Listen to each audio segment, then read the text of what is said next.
What's up, everybody? Welcome to the live stream. I'm Steven, Northwest Small Batch Brewing.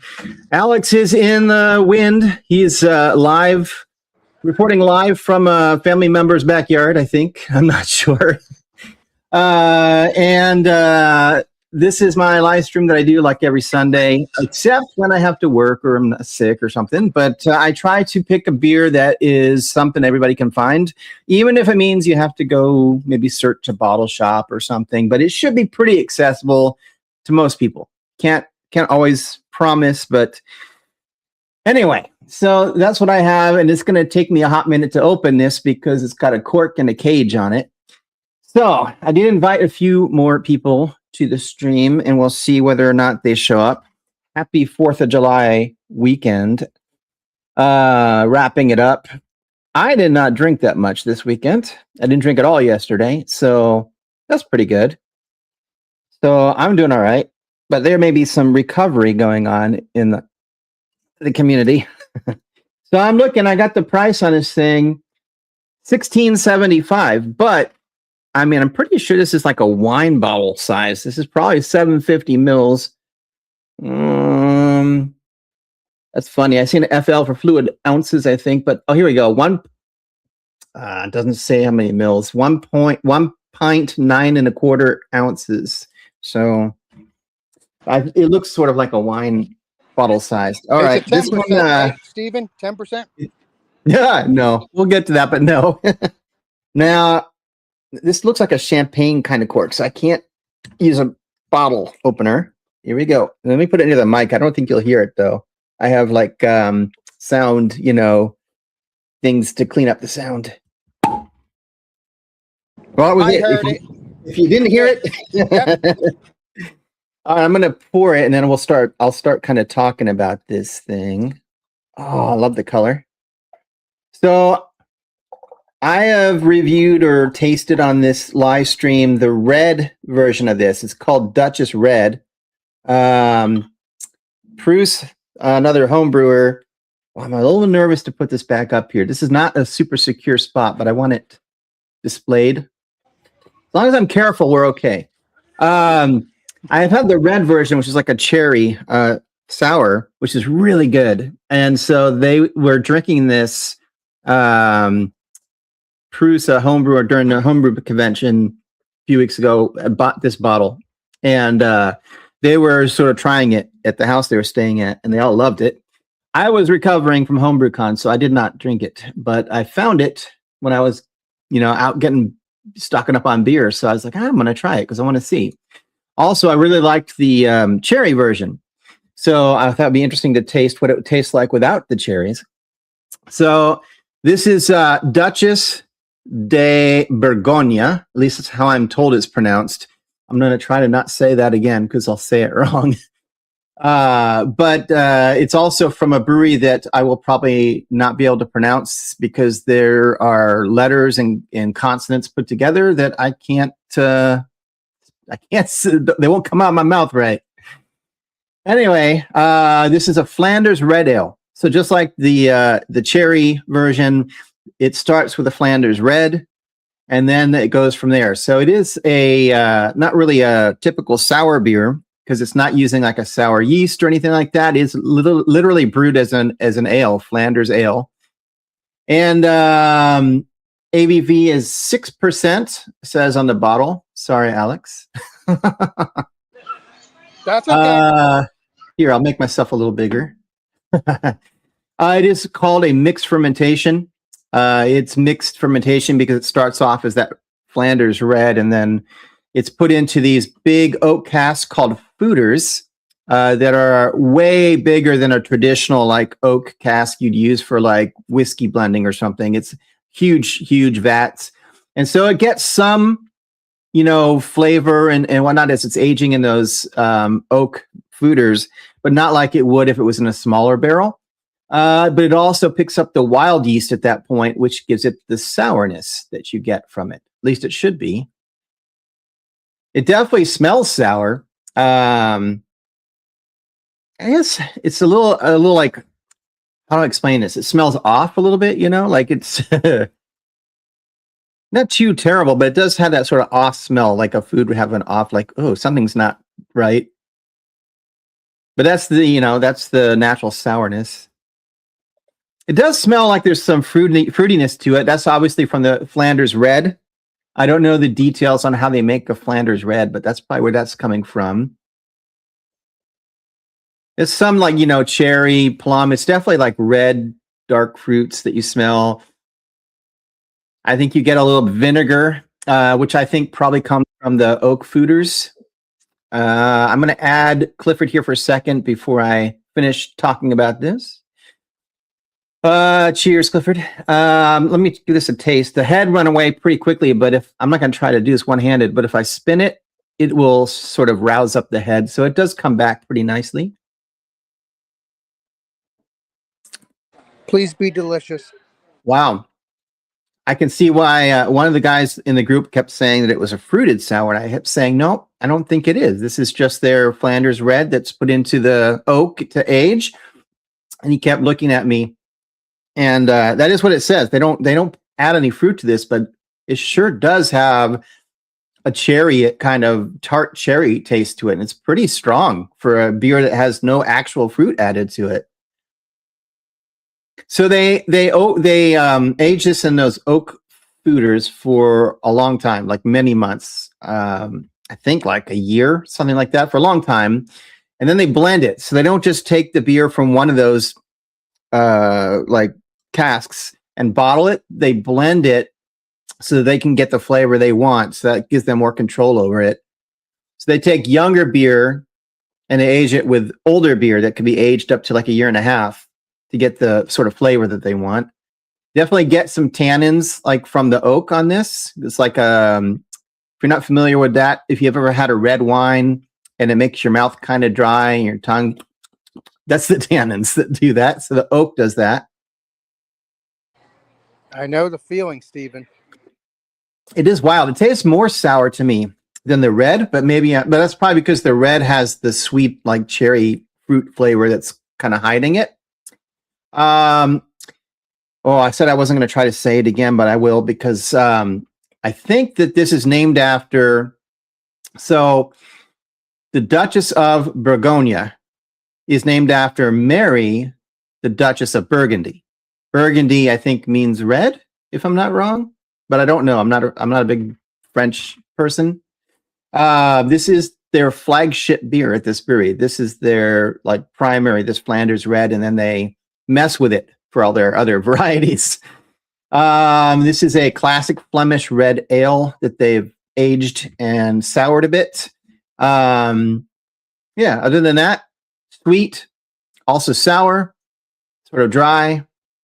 And I have a lot more that I have to drink here. So this may be the only beer I have tonight. We'll see. Anyway, Clifford, how are you doing? Welcome. I am doing well. How are you guys doing? Doing Good. that? I would pull Alex up for a fantastic beer, fourth. but I think Alex is not going to drink a beer yet. Am I wrong? Or No, I don't have beer. I have beer, but I'm not at home, so yeah, I no have worries. beer. It's not. Doesn't matter. It's all right. but yeah, get Clifford up, please. Oh, okay. Yeah, we can do that if Clifford's got a beer he wants to It's, show us. it's nothing particularly special. It's, I don't happen to have a Duchess handy. So I am just doing Atlanta's OG IPA from Sweetwater. Okay. So yeah, this is let's see here. This is 6.3 ABV IPA. It's gonna be like a Westie. Yep. Yeah. So I've had this before. It's pleasantly hoppy. It's not going to be take your face off with hops or anything, but it's been around for a long time in Georgia, and I'm sure several other places as well. So Yeah. no need to keep me up. I think I've seen. Yeah, you've had that breed before. Yeah. Hey, Steven, I might be jump back on once I get home, but I'm going to be hanging out here. All right. Sounds good. Appreciate Sounds it. good, Alex. Cheers. Yeah. Cheers. See you later, Legendary Clifford. Cheers. See you. Bye bye. Hector's asking if it has wine notes. I don't think so. It does not. To me, it doesn't. It's not really very wine-like. But I think Clifford would agree. Yeah, And you've had this I've never before, gotten right? wine notes from it. I taste the sort of balsamic, vinegar taste on it, but it's not a bad flavor. It's kind of, I like balsamic vinegar anyway. So, Mm-hmm.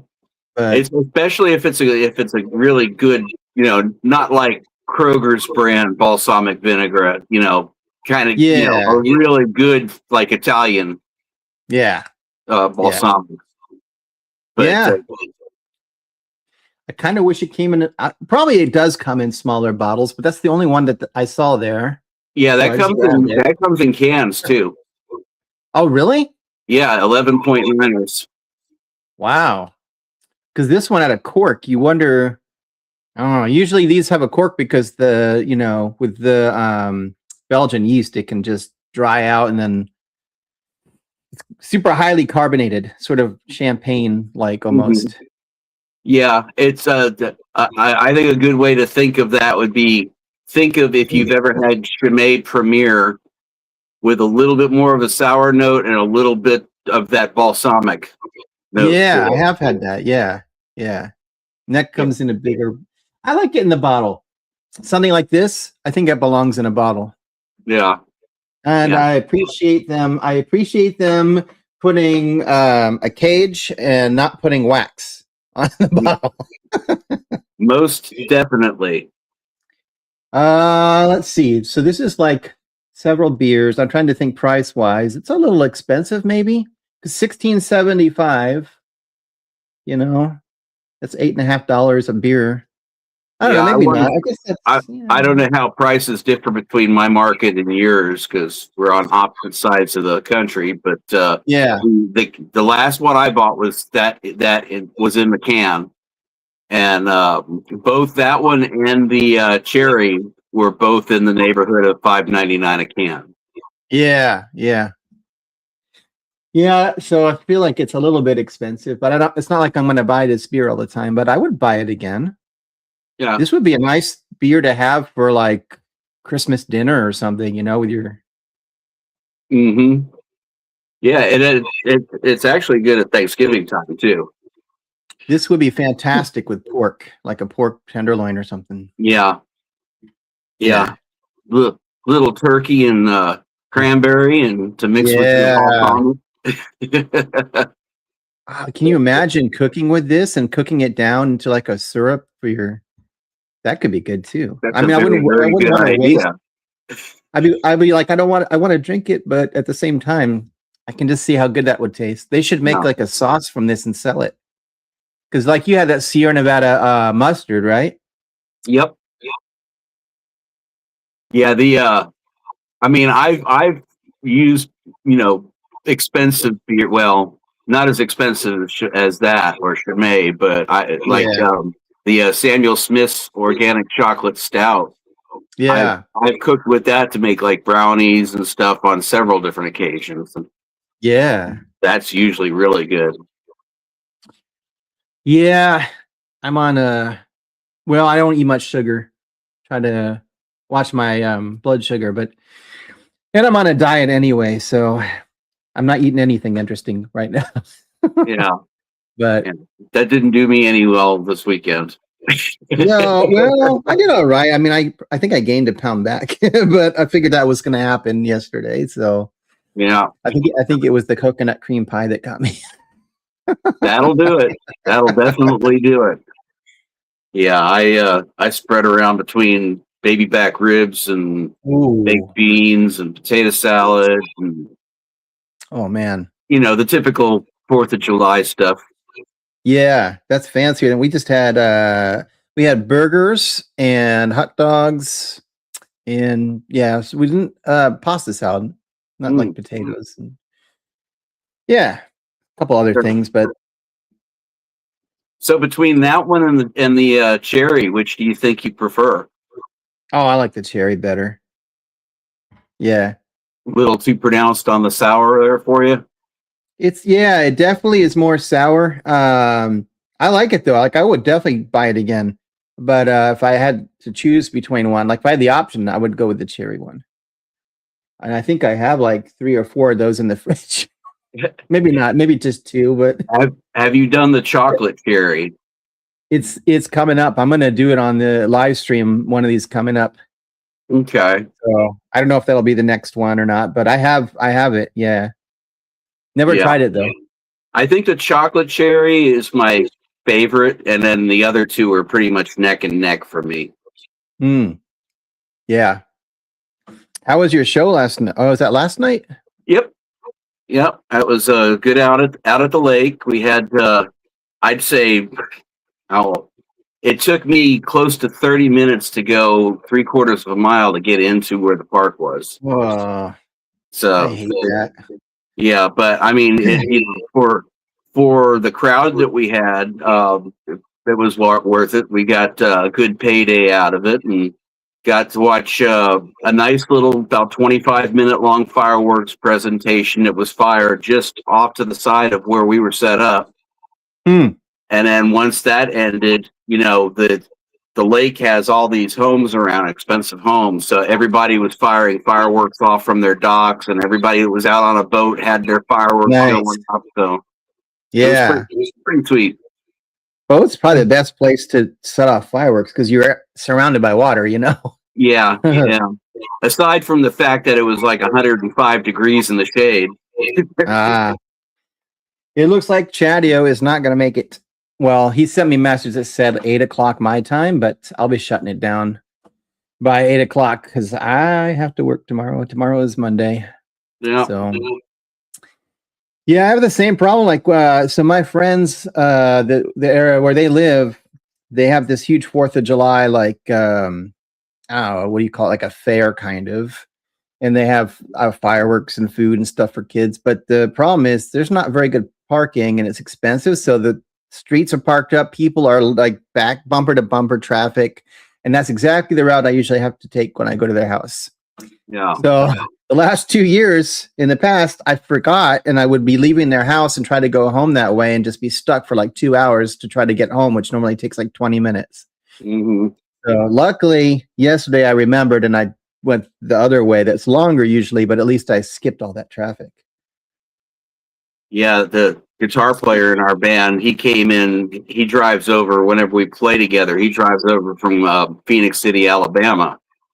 So that's about an hour and a half drive for him. And he comes in the backside. And he said he just drove right in the entrance to the park. There was not a single car coming that way. Oh man. Yeah. That's the way to do it. Yeah, I didn't drink last night. Well, because I mean, like when I was driving home, it's 4th of July, so the cops are out like, Yeah. it's crazy. And so like every time I turned around, there was a cop driving right by me or something. So it's not a good night to drink if you're going to be driving at all, Yeah. Yeah. Being that it was a Saturday night around here, it seemed like every cop in town was all directing traffic. Oh man. Yeah, they just like to use the cameras here to give people tickets. They're too lazy. Well, we kind of defunded our police here because they do such a bad job. And so it's like, why are we paying them and giving them more money when they're not doing their job? We have these street takeovers now.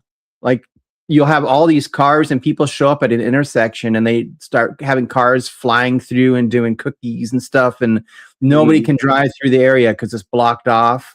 And the police don't do anything. And now they're saying, well, we don't have enough people, enough police to actually do anything. Yeah. Yeah. I don't know. That's the outcome of, not having properly funded, police force. Yeah. But you see what happened yesterday in Newport Beach, California? I don't think so. No. Yeah, they had like thousands of kids all descend into Newport Beach area out onto the pier and everything and do like basically a takeover down there. Huh. Destroyed a whole bunch of buildings and looted and wow. Why do people do that? Like when you destroy something like that, then it's not going to be there for you in the future. Like, I don't know what's wrong with people. They have no sense of like, I don't know, decency. Like, we all share certain spaces and stuff, and everybody wants to enjoy those things. But yeah, like when I lived in LA, I used to go out there all the time. Yeah, it's a shame what it's turned into these days. Yeah, there was a lot. I don't know about where you're at, but out here we don't usually get. We always have some fireworks on holidays, like neighborhood people, because. But the thing is, it's illegal to have fireworks here in our state anyway that lift off the ground. So right. It's pretty limited. But people go up to Washington State where they can get fireworks that go off the ground, or they go to like the Native American reservations and they get these giant, extremely loud fireworks, and then they're firing them off, in their backyard. And I saw police drones. Like we were outside at my friend's house, just watching like fireworks that other people were lighting off. And, right. We could see them because they're so huge. And then we saw all these police drones flying around. I don't know if they did anything or if they are just trying to capture anything, that could be a real problem, but facial detection. It feels very invasive. I don't like drones in the first place. Neither do I. I don't like the idea that the police is flying drones, looking in our houses and backyards. I just don't feel like they have any business, right, doing that. If it was specifically like, they're trying to track somebody that, I don't know, a felon or somebody they're, trying to catch, and they were using the drones to help track them or something, that's maybe different. But just to randomly have drones out looking for stuff like they're vigilantes or something. RoboCop. Yeah, I don't like that. Well, when we were at, I don't know who else is, wow, there's 10 people watching. Jeez. Welcome, everybody. Hi there. So some of them might be watching that already were there with me, but yeah, when we were at the Homebrew Con, a bunch of them were at stayed at like an Airbnb type place, and we were sitting out on the porch or whatever, and these police came by and they were going through the yard at that house they were staying at because they were trying to chase somebody that, I don't know, he broke into a house but they thought he had gone into the backyard of where they were staying. They didn't find it, but when they went back out to their cars on the street, all of a sudden, like two women driving were just erratic, coming up the street and yelling at each other out their windows, and the police stopped both of them. They weren't even there for that. Like they were trying to find this guy, and randomly these two ladies screaming and yelling. I'm like, how do you act like that in front of a police officer? You're not helping your cause if you're screaming and throwing your arms in their face. Like, yeah. That's the one thing I do love about Georgia is we were out there, a couple thousand people, enjoying 4th of July. Race didn't matter. yeah, Politics didn't matter. It was just everybody having a good time. yeah, exactly. That's the whole point.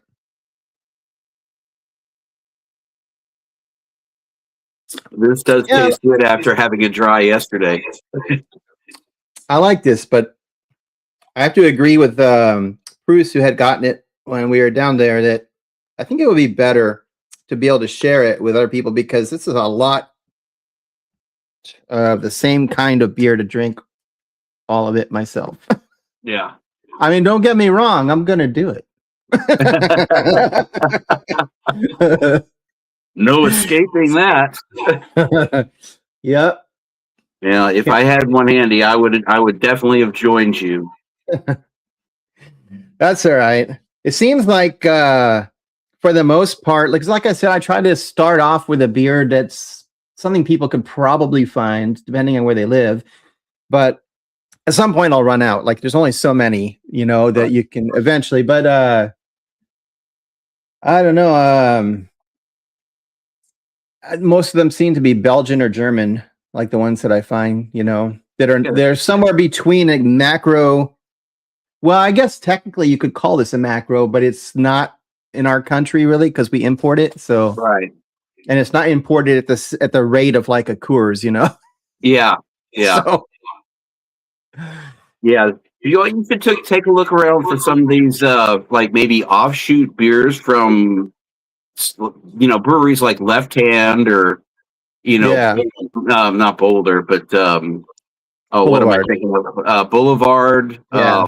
Bells, things like that are still micros, but maybe not like all day IPA or something like that. Something that's like on the side.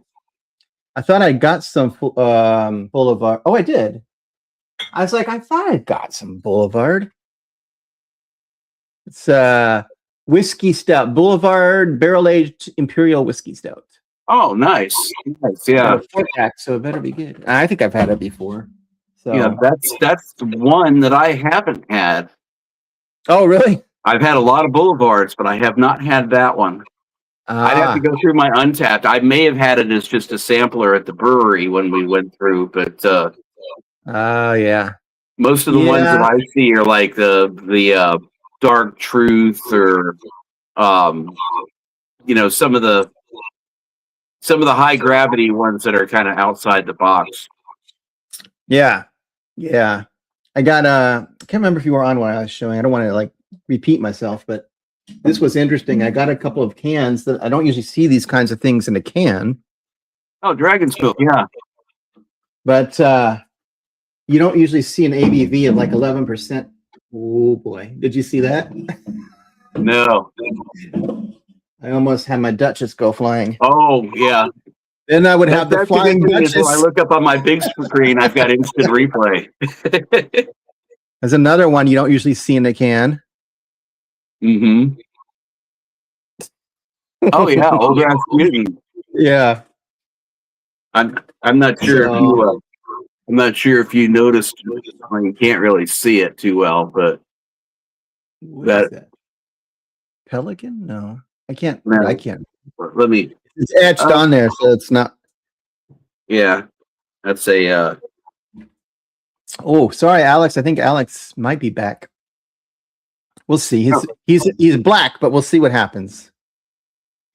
North Coast. Yeah. Same as old. Yeah. And that's the whale is one of the things that's one of their big kind of labeling choices.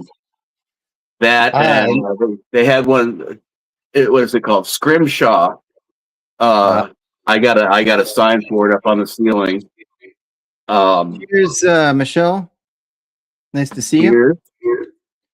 I love the can art on the old Rasputin. I just love the Russian. It's not the Tsar, right? It's like the what do they? I don't know what they call their religious guy, but yeah, Rasputin was his name.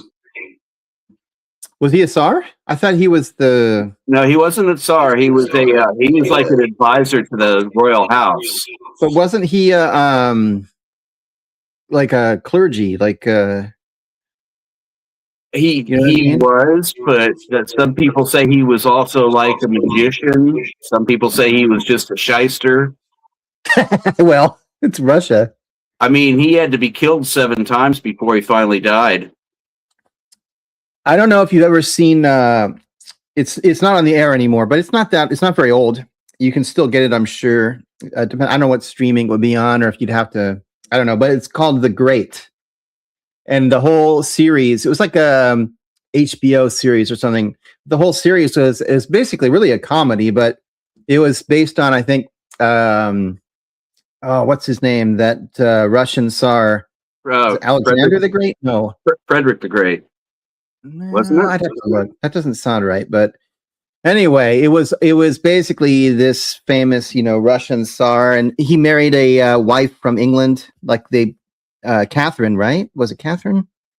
God, I don't. My history's, Yeah. but it's a really funny, good show.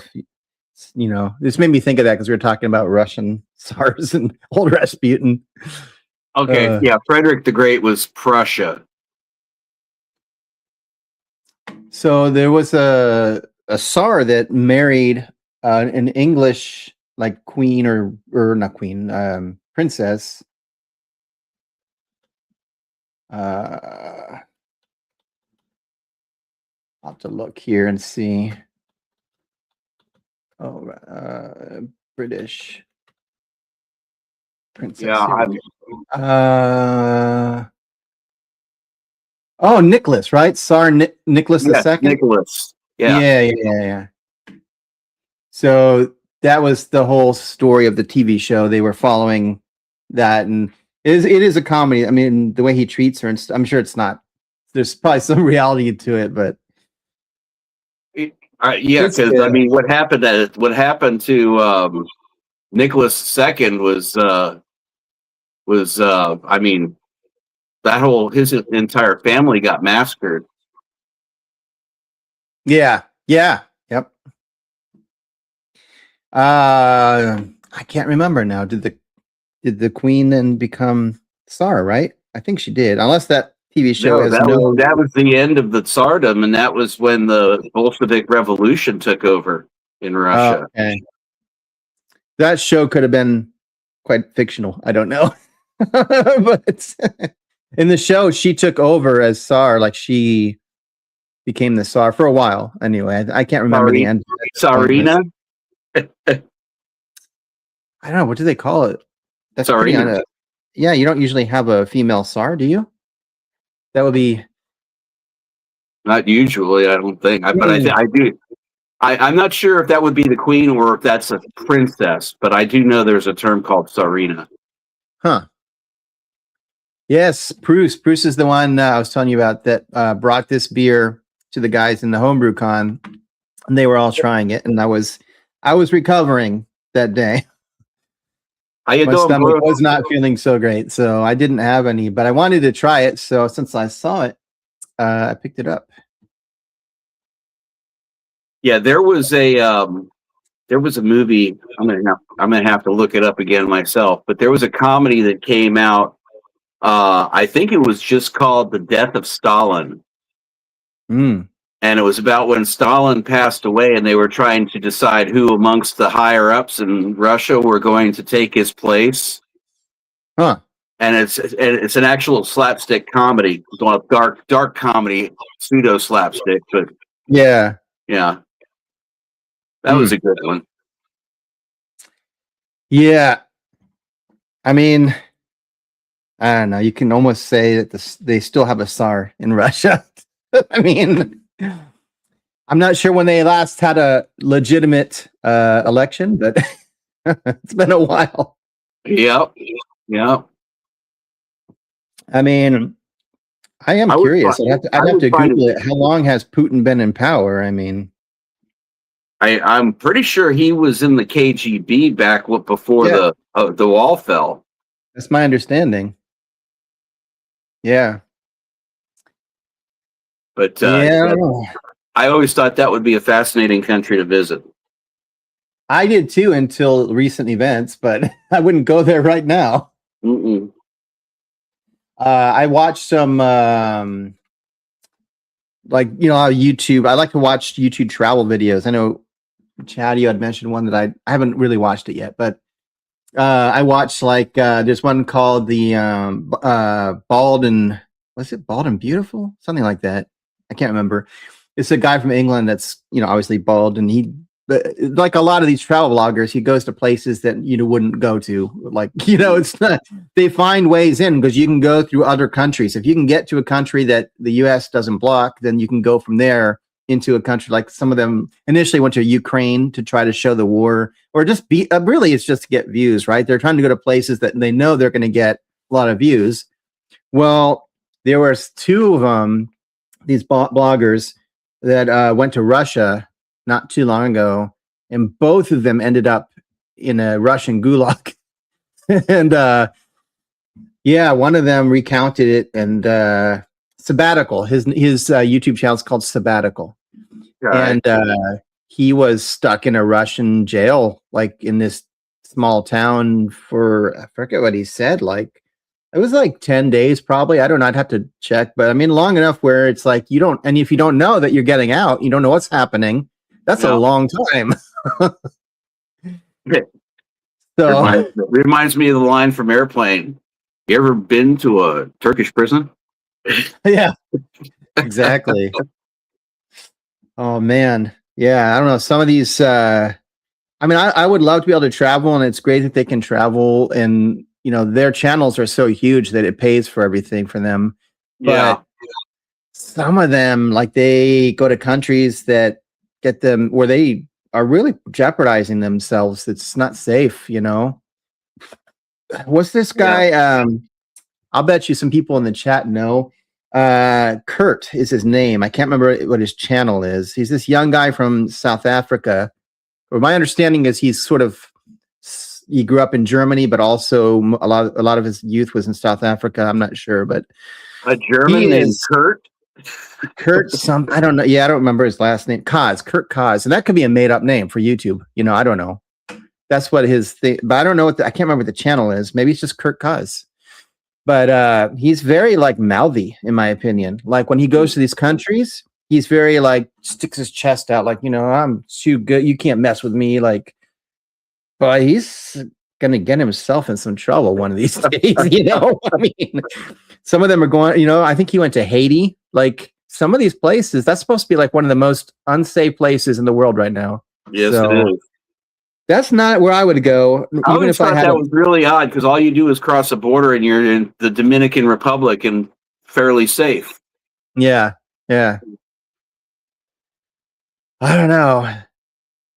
Right now, they're all going to. So I guess somewhere in China, you can literally like see across the river to North Korea, and I think they have like those binocular machines that you put the quarters in, and you can like look into North Korea and try to see what the people are doing. Nice. I think the bridge is closed that goes across, but yeah, I don't know. That's okay. Just make sure to bring some rubber rafts with you. Yeah. I literally just got finished watching A Bridge Too Far. If you've ever seen that movie. No. Is that in China? No, it was during World War II. It was Sean Connery, Michael Caine, Robert Redford, pretty much an all-star cast. Anthony Hopkins. And it was about the market garden push during World War II, where they were trying to paratroop into German lines, and they got repelled in the Battle of Arnhem. Huh. Pretty good movie. Yeah. And I mean, you know, they actually filmed the recreation of the largest parachute drop of all time. You know, people bailing out of these DC trees and everything, and fights with Panzer tanks. Good movie. It's on YouTube for free actually right now. I have so when my dad was in the Army, and when he died, so he never talked about his time in the Army. It was extremely rare. I knew that he was like a radio repair person, like, so they had these bases where they had all the radio equipment, so he wasn't out in the field. I think that he was maintained like the base that where all the radio stuff had to be. I don't know. So that he never talked about it. And then after he died, I found this book that was like velvet and had all these pictures and stuff from that. And it has a picture, like the very first thing he has in there is the picture of this huge boat. Like not a boat, it's a ship, you know, like that they had to take from, it was probably from California or something, all the way to South Korea. I think that's where it was, because he was in the Korean War. The Korean War? Yeah. So was my dad. But I wonder how. I mean, that must have sucked to be on a ship like that. I don't know how long that takes to go on a ship like that from the West Coast to Korea, but Yeah, my dad flew in a DC-3, and he had to fly from that base in San Diego, El Toro, I think it Mm, was, to Hawaii, then on to Guam, then to Japan, then to Korea. wow. And he actually lied and said he was older than he was. So when he got to Guam, they held him back, and Ah, he kept talking about how when he landed in Guam, he was sitting at a window seat and he watched the engine slide off the end of the wing on the DC-3 as they were coming into a wow. landing. That's crazy. Hey, no, Yeah. What's up, Gnome? We're drinking the beer you guys had. Well, I'm drinking the beer you guys had. And got my Cityscape Brewing shirt on. I got to meet Dennis from Cityscape Brewing when I was at the Homebrew Con. Nice guy. Didn't get to say a whole lot to him. Like, he's very business. He talks beer and that's it. Just beer. He's very passionate about brewing and beer. So nice guy though. I mean, he's nice. But then again, I don't know how much he had to drink. We were all going bar to bar at that point. So it was fun. We'll see what happens next year. I've already got plans next time. I'm going to try and get a press pass, which we'll see if I get or not. If I can get one, I'll get one and I'll go to the actual convention. But this time the convention, so I think a lot of people who are already watching right now, if they were there, like Gnome was there, they already know that this is the first time the Homebrew Association did this by themselves. Usually the homebrewing convention is in combination with the American Homebrewers Association, which is like, I think, a commercial brewing convention. And the homebrewers were kind of like this add-on, thing that was separate, but they kind of got on their tailcoats just so that they could have, more people and, get the commercial brewers, to bring in that extra stuff, the extra vendors and things, I'm sure.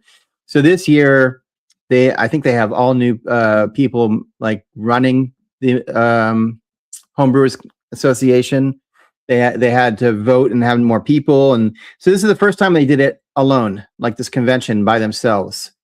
So I have to at least accept the fact that they're learning. This is not something they've been doing every year. So in that sense, I guess they did pretty good. But there was a lot of stuff that I wasn't super keen on, especially for the price. Like it was just too expensive for what it was. But if I could get in free, I'll definitely go. Like if I could get a pass, then it would be a whole different thing. Because I'd be like, well, I didn't pay for it. I can't complain about, anything if I don't pay for it. And it's not that I don't want to contribute to it, but I'm already a member of the Homebrewing Association anyway, so I pay for that. But I think next year I will go to the convention itself if I can get in, with a pass, like a press pass. If I can't, I'm not spending the money they charged. I'm just not going to do it. And I'll just go and hang out and see if anybody else is there and try the beers in the area and that sort of thing. That's really why you go, to be honest. You go because you want to meet the people that you've been watching their YouTube channels or, these different homebrewers you want to meet with and say hi to. It's really more about like hanging out with people and drinking beers, even if you didn't do a whole bunch of bar hopping and you just were at like these guys stayed at an Airbnb, right? And they had like a fire pit in the back and they were just hanging out and drinking. They brought a lot of beer. Let me tell you, they didn't need to go to any bars, but they brought good beer, like really good beer. It wasn't, Well, that being said, I'm sitting next to a case of Michelob Amberbach. I'm having a little bit of buyer's remorse on that one. Are you really? It's not bad. I'm going to drink it. It's not as bad. It's just that it's like very comparable to Modelo, the Negra Modelo. Mm-hmm. And that Mexican dark lager is just way better. So it's hard to like, when there's something that's basically the same kind of beer, but much better out there. Yeah. Yeah, I have a problem with that because I don't know if it's the yeast strain that Budweiser or that Anheuser-Busch uses, but Yeah. It always gives That, me a headache. I think that Michelob is owned by Miller, but I could be mistaken. No, Michelob's an Anheuser-Busch product. Okay, I thought it said Michelob on it. Or not Michelob, Miller. I can't remember. I've got it's buried. I don't want to have to try to dig it out, but Yeah. I don't know. So no one wants to know if you have like any kind of Instagram or some social media type of it. He doesn't have YouTube, I don't think, right? Who You? me? You, yeah. No. I've got a Facebook page that I don't really get too much into the beer stuff online. I'm hoping to going into the next year get Yeah. some camera equipment and do a few things. I Instagram have would be good for you. homebrewed in the past. I don't do it as much. I haven't done it in a couple of years, to be honest. I'm more of a beer collector. Yeah. Yeah, I mean, Instagram will be good for you, I think, because you could take pictures of all these things that you get at the different collection stuff and post it on an Instagram. But I don't Yeah. know much. I just joined Instagram, and so it confuses me, and I don't really know. Do people make money on Instagram like they do on YouTube? Can they? No idea. Yeah, I don't either. I'm not very. I'm thinking that there's ways that you can come monetized on Facebook, but Oh, maybe. I just signed up. I will say this, I'm really shocked at like I signed up for Instagram. So it's like, well, everybody keeps telling me I'm supposed to be on here. I don't really want to do any more social media, but so I just started posting just a couple. I don't have many pictures on there, but it's incredible, like all these brewers that I've never even heard of, that just started following my Instagram. I'm like, how did they even find me? I just started this thing. Yeah, it's wild. So yeah, my son uses Instagram a lot. He's an artist, so he has a lot of his personal art up on Instagram. yeah, I think artists, like my cousins are artists, and I think you have to really, whether you like it or not, embrace social media as an artist if that's you're making your living like that. Yeah, yeah. Well, fortunately, Yeah. he does it for side cash hustle. So Oh, okay. Well, that's good. he's a full-time graphic designer and illustrator for a company. Ah. Well, I mean, we know a guy in our community, Gnome knows him that I I want to say he's kind of like a graphic designer, but I'm not sure 100%. But he's done a lot of the logos, for example, that people do on their YouTube channel.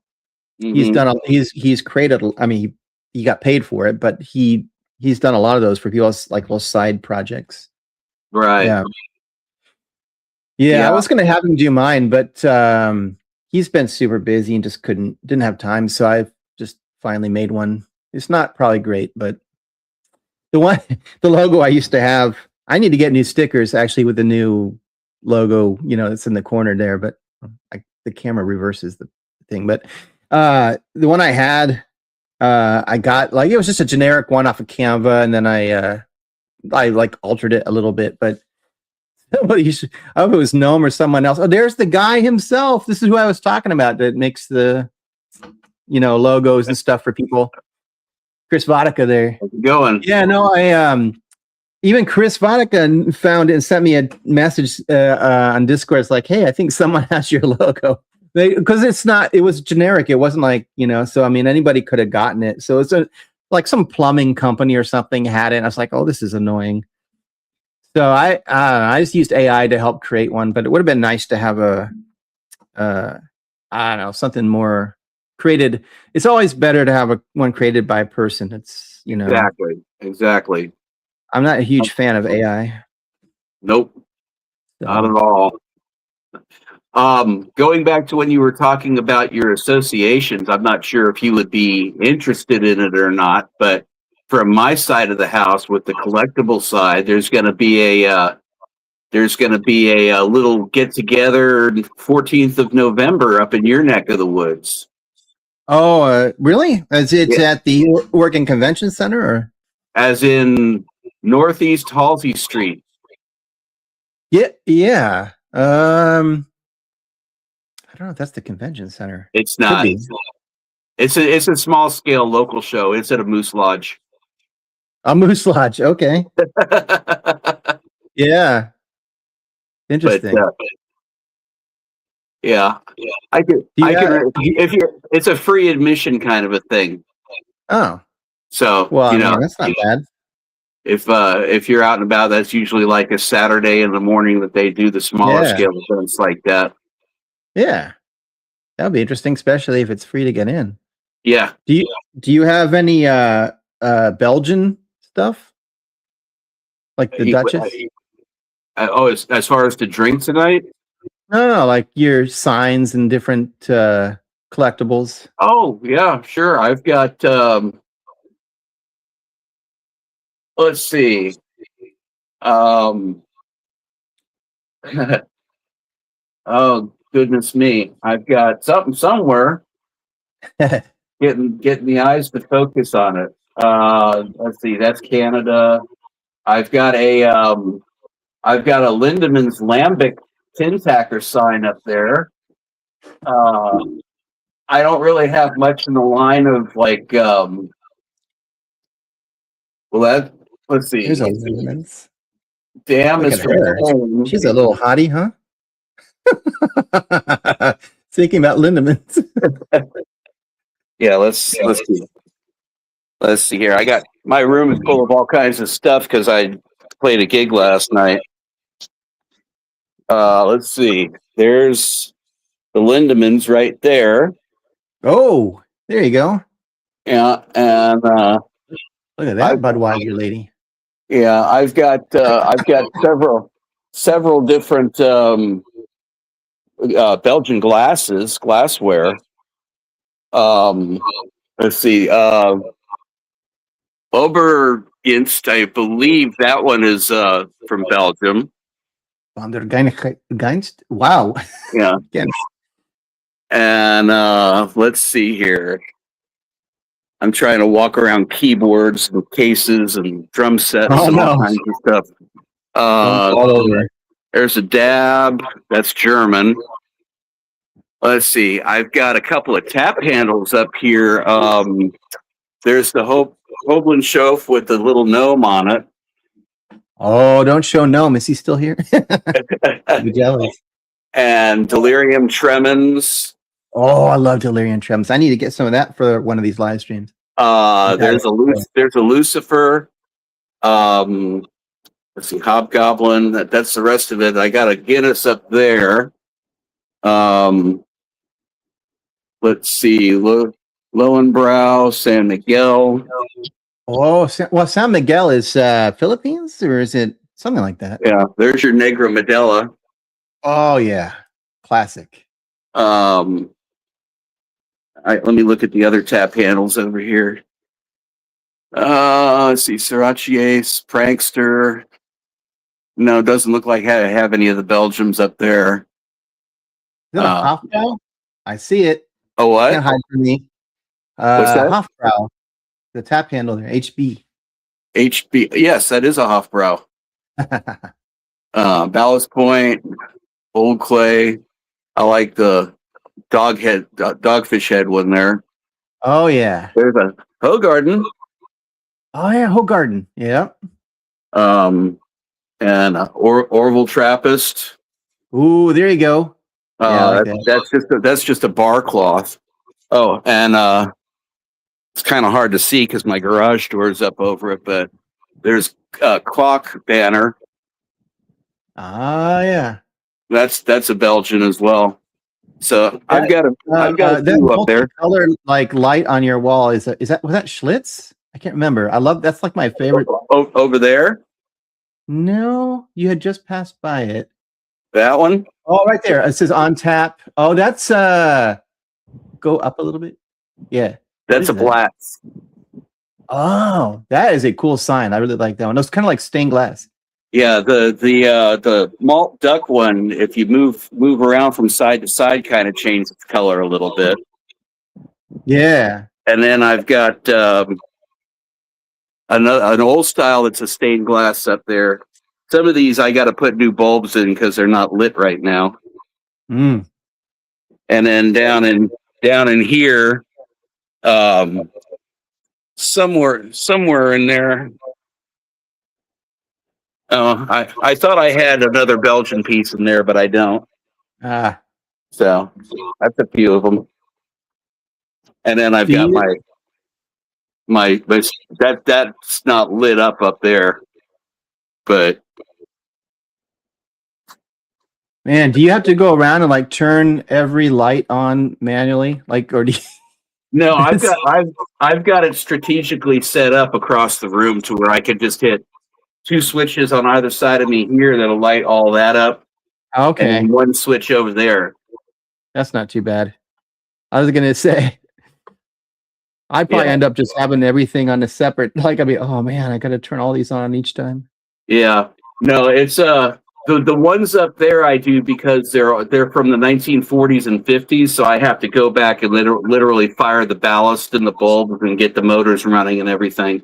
Wow, jeez. Brewing bad. Yeah, I always do it. The first thing I do is I do like a little tasting and history of the beer or review or whatever. Not really review. I don't do beer reviews. Not that there's anything wrong with that. It's just not what I do on my channel, and I'm not really a review person. I feel like if you review a beer, 90% of the time it's going to be a beer that people can't get. You know, it's like a local craft beer or something, like the one that Clifford has, or he did anyway when he started. Like, I can't get that here. So if he did a review on that, it doesn't help me because I can't ever try it really unless I'm in that area. So Right. I'm always not really sure about beer reviews, but that's why when I try to do this live stream, I try to pick a beer that everybody could get. Not everybody, but it should be pretty easy to get. If you have to go to like a bottle shop or something. I don't know. Anyway, Sweetwater is available in quite a few places. I don't think it gets all the way out to you, but I saw Sweetwater when I was in Colorado. yeah, It's kind of I've never surprised seen me. it here. Huh. Yeah, I think if Chris Vodka had his way, he would have White Claws with Kool-Aid in it. No, I'm just saying that because he makes a lot of seltzers, like homemade Okay. brewed seltzers, and I could swear he said he uses Kool-Aid sometimes for flavoring, like the sugar-free probably Kool-Aid or whatever. Maybe it's not. No, it'd have to be sugar-free or it would re-ferment, right? Instead of a nice Hawaiian punch? Listen, my Mexican friends that had me over yesterday for 4th of July she made a punch, and when I looked, she's like, do you want a beer or a punch? And I was like, no, I'll just have punch because I knew I had to drive home. And then I looked afterwards and I saw a big like thing of Hawaiian punch. He was like, oh, that's what it is. Yeah. That stuff was just a big sugar bomb. Yeah, Hawaiian punches. Well, you know what's Hawaiian punch? What's that nasty beer? The one you were drinking, maybe not that exact flavor, but you had their brewery. Somebody in the chat's gonna know. Voodoo Ranger? Yeah, Voodoo Ranger, that whatever Hawaiian punch beer they make. It's terrible. It's so bad. The blood orange wasn't very good either. Ugh. Gross. Yeah. If anything tastes like melted down Jolly Rancher candy to me, I'm not about it. Where are you getting powdered ice cream?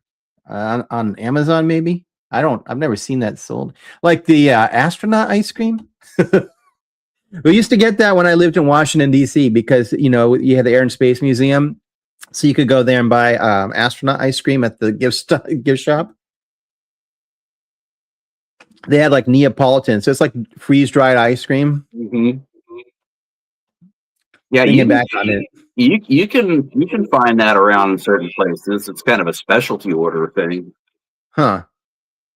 And what else would you use powdered ice cream for? That seems weird. Just flavoring stuff or something. I don't know. I guess all the what's kind of cool about that though is all the fat's taken out. If it's freeze-dried or whatever, there's no oils and fats in it. Sort of like the PB2 for peanut butter for beer. Mm-hmm. Except I know like the PB2, it just doesn't have, without the fat, it loses a significant part of what it is. So like every time I've ever had a peanut butter in a beer, like the Belching Beaver, That PB&J mixtape. Harold kept telling me that it was old by the time I got it, but either way, I just felt like I don't think it matters if it's old because that's just a seltzer. There's no grain in it, but it just didn't taste like peanut butter. It tastes like something artificial, or I don't know. It's not the same as it's not a peanut butter taste, you know. And the jelly, it just tastes like Concord grape juice. It doesn't taste like jelly. I don't know. I've had there was a meadery called Viking Alchemist in Atlanta, and they made a Concord grape jelly mead that was fabulous. You know, it had that honey backbone to it, you know, and the consistency of mead is, you know, but just enough of that grape flavor to round it out really well. Yeah, yeah. Well, I appreciate that they called it Concord grape like that. They're not trying to tell you it's, you know, jelly or something other. They're trying to convince you that it's something that it isn't. Well, being in Georgia, I figured it probably would have been muscadine, but yeah. Do they actually make commercial like jellies and stuff with that, or? I have a friend of mine that he owns a blackberry farm just about maybe 10 miles away from me. And he has his own proprietary method of making jelly using the blackberries. And he's done one that had muscadine in it that I preferred his regular one better. But his regular jelly, the blackberry jelly, he's won awards for. I mean, he's really good at it. Yeah, I've had like I don't use that stuff anymore, but in the past, like I preferred like can't remember who makes it, Smuckers maybe, that they make like a blackberry jam that I liked better, or jelly or whatever, but I liked it better than just grape jelly. More flavor. I don't know. Yeah. I don't know, one-way ticket to what? Oh, DIY City. I got you. Oh, yeah. CH might be coming back. Seems like he's getting a lot of hype, especially, I mean, I know he's doing DIY City, but his Homebrew for Life seems to be having a second life. Homebrew for Second Life. Million views on his house fire video. Oh, yeah. I watched that one. I have a little something that I'm going to save for after the Weihenstephaner tomorrow night. Oh yeah. Well, you need something more after that. Anchor. Wow. Yeah. This is going to be another review of an old beer. Obviously. Yeah. So yeah, packaged September 1st, 2023. So yeah, you were talking about Anchor Steam, weren't you, just like the other day? I thought that was Bruce that was talking about the Anchor Steam. Could be. I don't know. Yeah, I thought anyway, it doesn't matter. I don't remember, but I think we were talking about it during a live stream. Yeah, my local bottle shop had that in the corner of his store, and I'm like, "You're still sitting on an Anchor beer?" And he's like, "Yeah, if you want it, you can have it." So first thing I thought was, "Oh, that'd be good on Alex's channel." Oh, well, you've had worse. Yeah. DIY City. That's kind of funny. I was thinking of, you know, Sean Connery's accent. I was thinking DIY shitty. You know, shitty. Anyway, is that what are you pouring up? I still haven't gotten through all of this Duchess. Creature Comforts Tropicalia. This is my go-to standard IPA. Nice. So I don't know how far they're distributing it. I know it's up into Tennessee and South and North Carolina by now, but yeah, I love this beer. This is my favorite beer from the state of Georgia. And nice. It's a good, clean, well-balanced tropical IPA. It's not overly sweet or fruit forward. It's just wait. You say tropical? It looks like a West Coast IPA to me. Yeah, it does have that. It's a little on the lighter side, you know, but it's good. It's well balanced. I say tropical. It doesn't really say tropical on the can, but you can tell that there's a little bit of like that tropic kind of hint from the hops. But yeah, it says ripe and juicy, aromatic and balanced. Drink, crush, recycle. Yeah, I'll drink it first. I'm getting pushed away from IPAs, to be honest, mostly because I think breweries are now combining like the West Coast and traditional New England IPAs, because they're doing the bittering hops like a West Coast, but then they're adding all these like traditional New England IPA dry hops to it.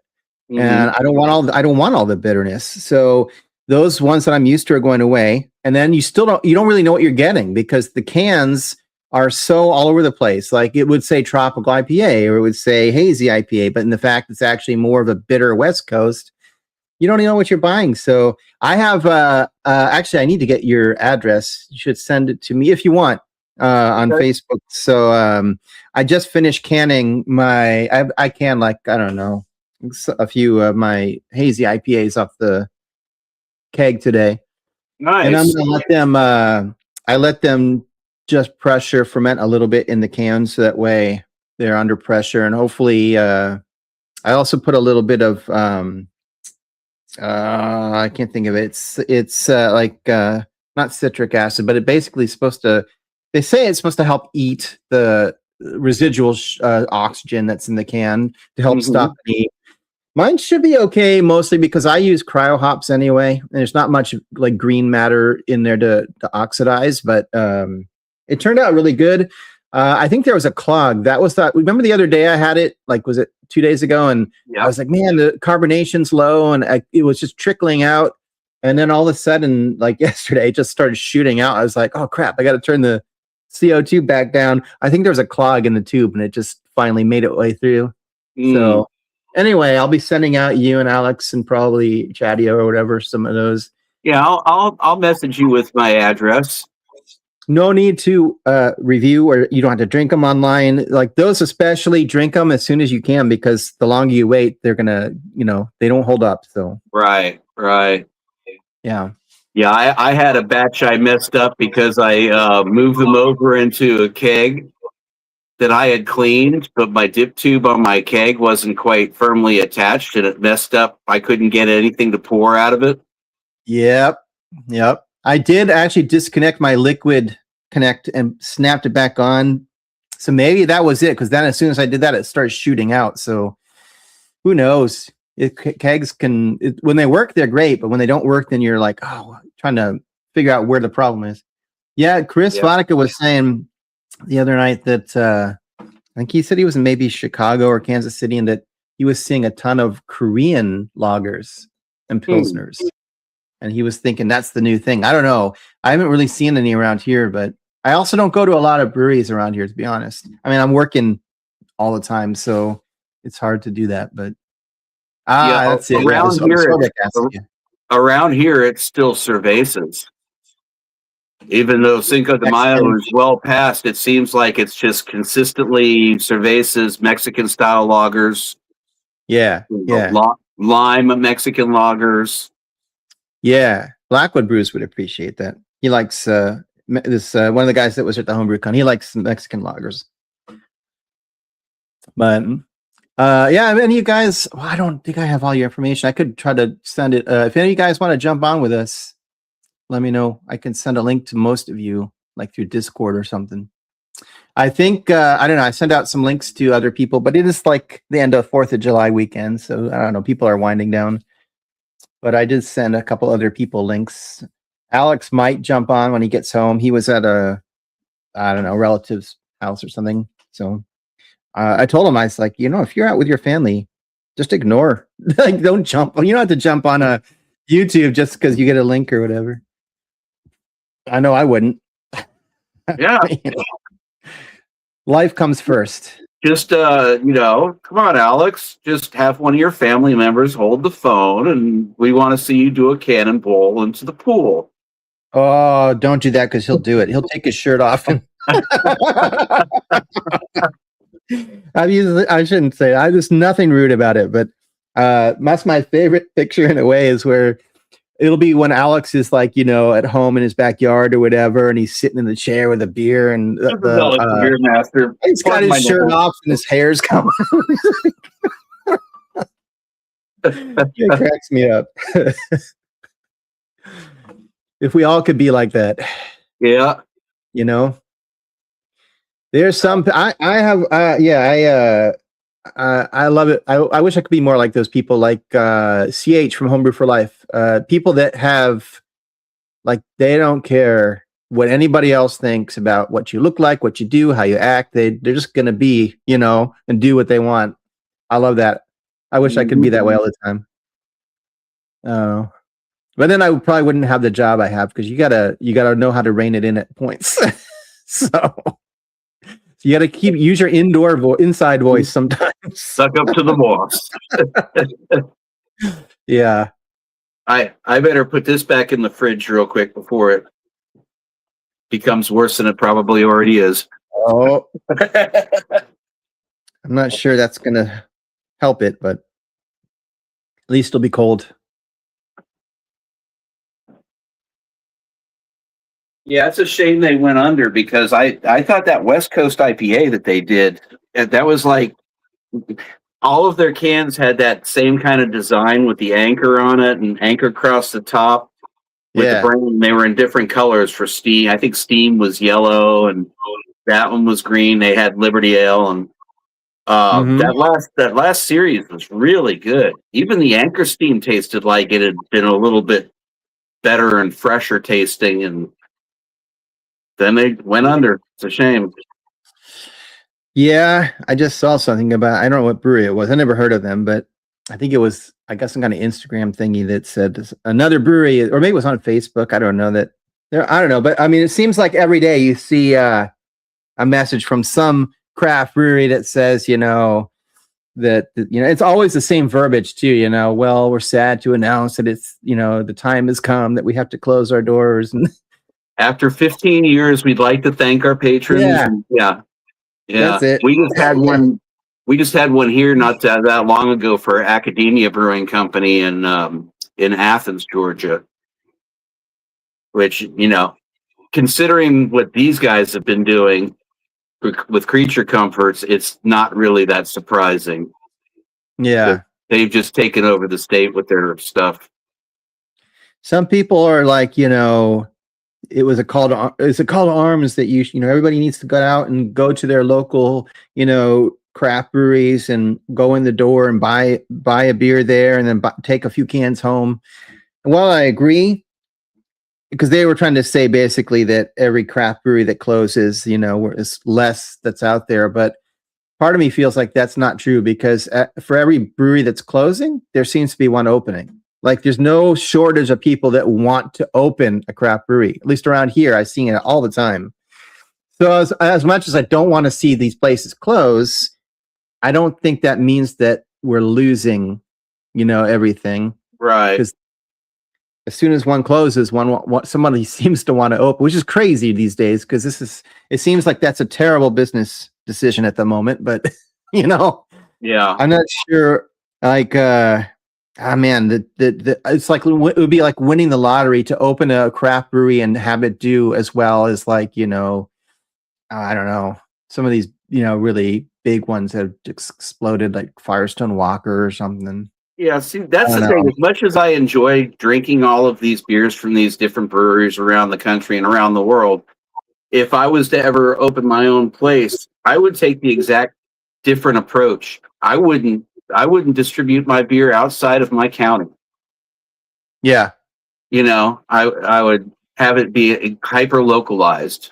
Yep. It keeps your production costs down. It keeps your distribution costs down a little bit. Yeah. It's smart marketing. Yeah. To be honest. I think, I know this is going to sound crazy, but I think that there is some of that reason why Treehouse has done as well as they have. Mm-hmm. Not that they're small anymore, but they don't distribute. Anytime you have a product and you make it so it's exclusive in some way, like it's hard to get, you can't, you have to go there. It makes it like people want it. because it's something that they can't have, or they have to do something, they really have to work hard to be able to get it, Right. It actually makes your brand grow because you're presenting something that people always want what they can't have, Mm-hmm. So like Yeah. Treehouse, despite how big they are, they don't really distribute their beer. So if they keep it that way and you have to go there to get the beer, they're going to continue to stay strong because they're like, well, I can only go there to get it. So I have to go there, Mm-hmm. Yep. Yeah. I see these breweries in Georgia that, they have a really good product, and then they decide they want to hit the Atlanta market or hit the Savannah market or the Macon market on rare occasions. And they'll be around for a year or two, and then the distribution will dry up. The local places that do have a tap wall that's not consumed by Anheuser-Busch or Miller products, would maybe have them on a wall for a while, but then they just disappear. And then 3 years later, they're completely gone. Yeah. I think Bruce is making a good point too. I've mentioned this, like not just for craft breweries, but I think also for homebrew stores that are disappearing. I'm more worried about homebrew stores disappearing than craft breweries. Yeah. But I've been saying this for a while. You cannot, these days, if you want to make a really good business, you cannot just have a craft brewery like a tap house, like where you're just serving beer, and you cannot just have a homebrew store that does nothing but has homebrew stuff. It's not enough these days to pay the monthly like lease that you have on that space. Yeah. So like craft breweries, and the same thing with craft, like the homebrew stores need to have other things to bring people in to make money. Like there's a homebrew store down the street from me that they have like a tap room, like a little, almost like a little bar. And they have all this homebrew beer that they brew and stuff on tap, and that you can go and sit down and have a beer. Like really, and they have a bottle shop attached to it, so you can buy all these. And the point is, like, their homebrew part of that store is tiny. Like I don't buy my homebrew stuff there because it's just there's not a good selection. But I will go there to get my CO2 filled because they do that. Right. But the reason they stay afloat isn't because they're a homebrew store. It's because they're selling they're selling bottles. They're like, I know a bottle shop. There's like 4 or 5 bottle shops. It's a chain here, which is unheard of. And they all have like little delis in their bottle shops. And people go there and they get all their bottles that they want, that they're stocking up on. Then they go get sandwiches and stuff from the deli. They're making more money probably off the beer that they have on tap and the stuff they're selling in the deli, Mm-hmm. Same thing, like craft breweries, they have to have food. And if it's good food, that'll really bring people in. If it's not just good beer, but good food. And it's like, the environment, like you cannot just sell beer anymore. It doesn't work. Yeah. What you say about an ancillary business attached to it, my thing is antiques, as I mentioned before. And, you set up the way I would start it off is I would have just a large enough of a brew presence to where I could be able to fill one tap and rotate that tap. But all the rest, I would put 10 taps in, in such a way where I would, have a cooler for other purposes built in behind the bar with my taps. Yeah. And I would just have beer and a couple of select wines and maybe 3 or 4 cases of, boutique stuff in bottles, and have a small area set up where I have my little brewery museum, and then have all of the rest of a large space set up to rent out to other people for antique stalls. Yeah, for sure. So that if women wanted to go around looking through antiques while sipping a glass of wine, they can do it, or their husbands can sit and drink some beers at the bar. Yeah, exactly. What the women shop. And the only thing that I would serve would be boutique hot dogs. Ooh. That's what I was talking about on my page the other day about trying to recreate the old Lum's dog, the beer steamed. Oh, yeah. Well, playing around with that. Yeah, it's hard to find like really good hot dogs that are like plump and with all the fixings and stuff. Like, I don't know. I mean, of course, I mean, Chicago and New York City have their hot dogs, but we don't, like, most cities don't have that sort of thing. So, Yep. Gnome, I'm not even going to put that comment up. uh, oh, No man. ketchup, only mustard. Yeah, people are specific about that. That's funny because, like, my parents, when I grew up, so I like these days, I like mayonnaise with my burger. But when we were growing up, that was a no-no. It was ketchup only. Like, that's it. I mean, you could have your vegetables and stuff, but or mustard and ketchup, but no mayonnaise. Huh. I don't know. That's Same thing with hot interesting. dog. Hot dog would be weird with mayonnaise, but I don't know. Yeah, I've never put mayo on a hot dog. Then again, On a very rare occasion, I will put ketchup on a dog if it's got like some relish or something on it. yeah. I never heard of Bendovers. Oh my God, you got me. Clifford was waiting for me to put that up too. I'm sure he was like, I bet he's going to do it. You walked right into it. Yeah, I kept thinking in my mind, like, I wonder if that's some regional, like, because like you got the Costco hot dog and stuff, but yeah. Mustard for life. What's up, Zach? Back in the day when they were around, Kmart's had a little cafe area in the front, and they made a pretty good foot-long hot dog. I don't remember Kmart having food. That's I don't think I'd want to eat at a Kmart, but No, it was actually pretty good in the day. They were known for their pretty cheap, items, clothing and stuff. So I would think their food wouldn't be much better, but It was. I don't know.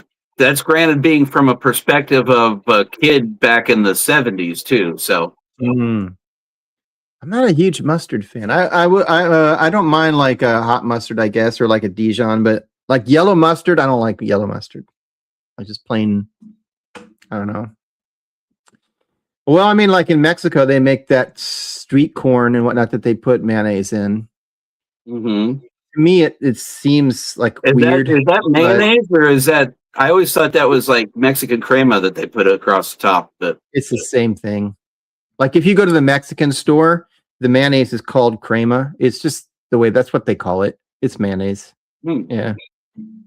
Like my friends, even it's funny because even though they shop at like, the local stores, whenever I'm over there, they buy like, for example, their mayonnaise from the Mexican store and it says crema, on it.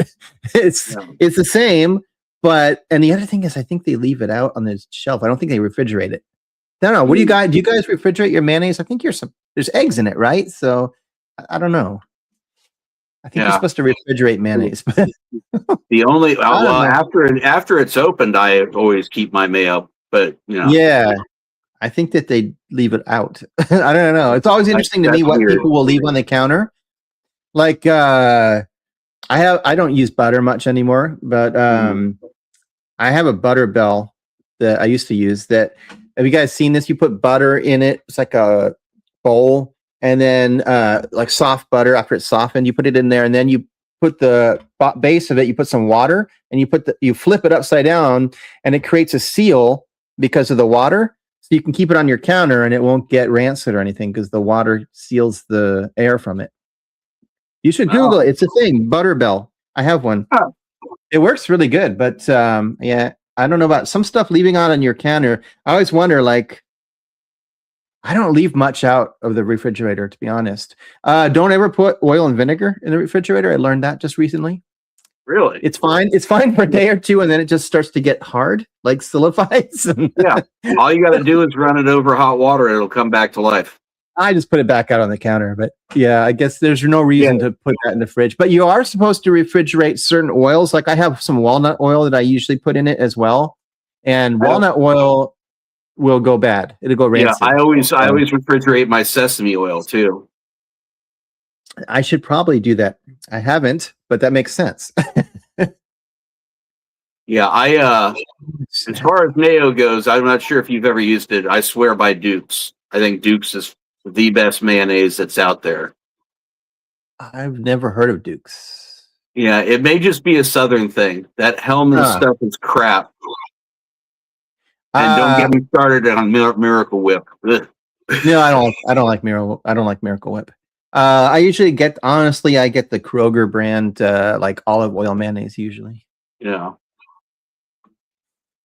Ices. Yeah, I didn't know Kmart had those. Yeah, I know. I know. So here's the thing about this. So I know it's easy to make mayonnaise at home, but Mhm.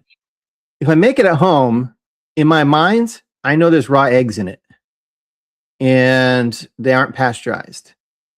Whereas if I buy it from the store, I can try to pretend that there's no eggs in it, like raw eggs, but also the fact that the eggs they use are pasteurized. So, something about anything with raw eggs in it, even though gives me. I don't want to, like, you know how they have those cocktails. Sometimes they put raw egg in the cocktails. That creeps me out too. That really doesn't bother me because I living in Germany for 4 years. They don't pasteurize their eggs over there. They just keep them out on a counter. As long as they're fresh, I know. Yeah. As long as they're fresh eggs and they don't, wash the protective Yeah. thing off the shell. I had to research that because when I was in Spain and I was living in Spain, I was looking for eggs at the grocery store. I was like, I can't find eggs anywhere. I was like, what the hell's going on? And then I didn't know they were just sitting out on the shelf like everything else. I'm like, why are they just sitting here on the shelf? Like they're not refrigerated. And that's when I learned that normally like eggs come with this protective coating. And in the US, we clean them and wash them and pasteurize them. And that takes the coating off. And then they're porous. The eggs are porous. So that's why we have to refrigerate them here because they've removed that coating that should keep it sealed. Yeah. Yeah. Yeah. We're pretty fortunate. We've got where my wife has friends at work that have their own chickens. So they're knee deep in eggs. Ooh, nice. I don't eat a lot of eggs, but when I do, I spend like too much money and buy the really ones that are supposed to be healthier. They say that they're pasture raised, and to be honest, they do look much like when you crack them, they look super bright, like the color, and they sometimes have stuff on the shell. Let's just say that looks like you don't want it because it's not been cleaned or anything. So I usually buy those and I pay a fortune for them, but yeah, they come in the recycled cardboard containers with the little slip of paper in it talking about the pasture raised organic. And I hate labels in the US because you never know what you would have thought, oh, it's organic eggs must be good or whatever product it is, but there's like more than one thing there's more than one organic label out there too, and then you can go into other labels. Then you're like, well, is farm raised? Is that better? Pasture raised? Like, there's actually a difference between all this stuff, or is there? Maybe there's not, and it's just all BS. Yeah. My pasture raised happens to just be like a 15-foot garden plot in the backyard. Exactly. Yeah. You're probably best off if you can find a farmer, or like a neighbor that has, chickens and get them from them. Go to your local farmer's market. That's probably better than anything in the store. Yep. The Duchess is a lot to drink for one person by themselves. I like the cherry one better, but I do like it. I would get it again, but I was telling Clifford earlier, like it would go really good with like a Christmas dinner or something, or I think it would go really good with pork, some kind of pork like roast or something. But it'd be better if you could share it with somebody because that's a lot of sour. Big bottle. I mean, it's not as sour as some beers, but it's still it's a wine bottle size beer, sour beer. And I think I have a couple more beers like this size in the fridge that I'll be drinking on a live stream in the future. So, we'll see. I'm trying to finish it because I want to check the carbonation on my New England IPA that I have on tap. So Let's see. Yeah, I agree. It's definitely a better beer for sharing.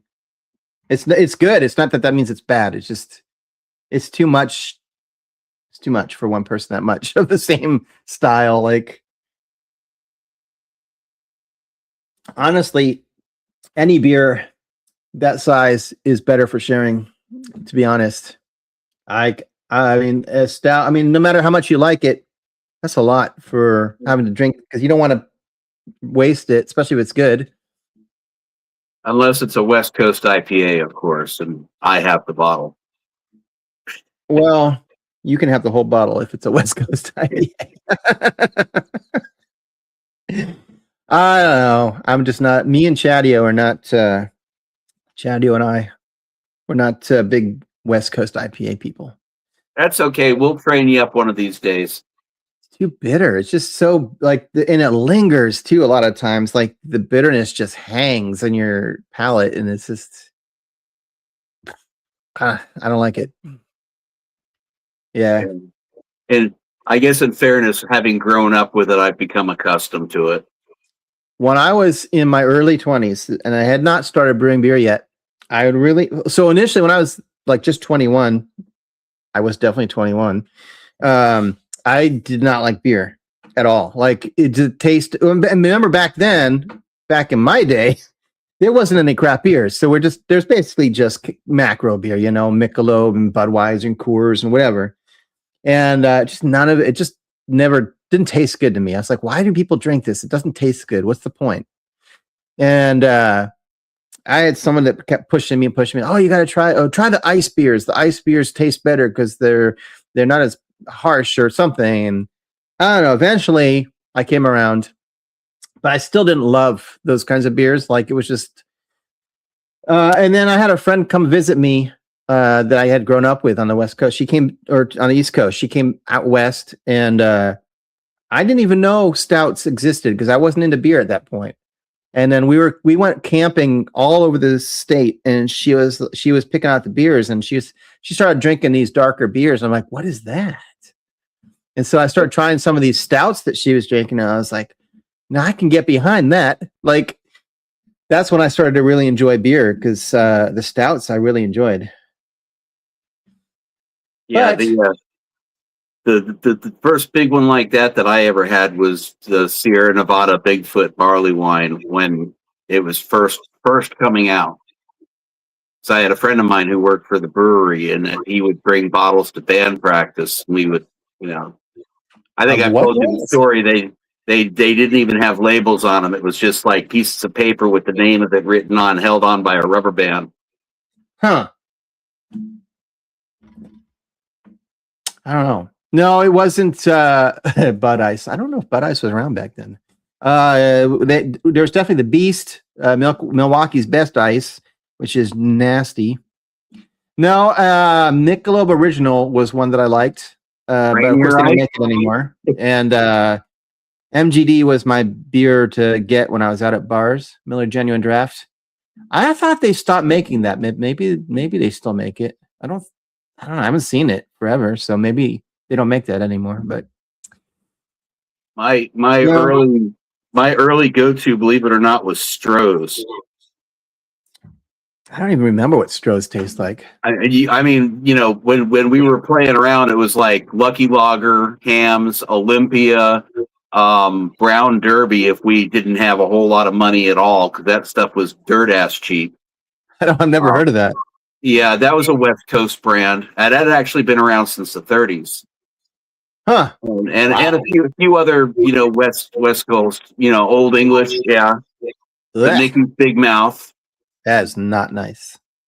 I'm not saying we didn't drink some 40s back then, but they weren't good.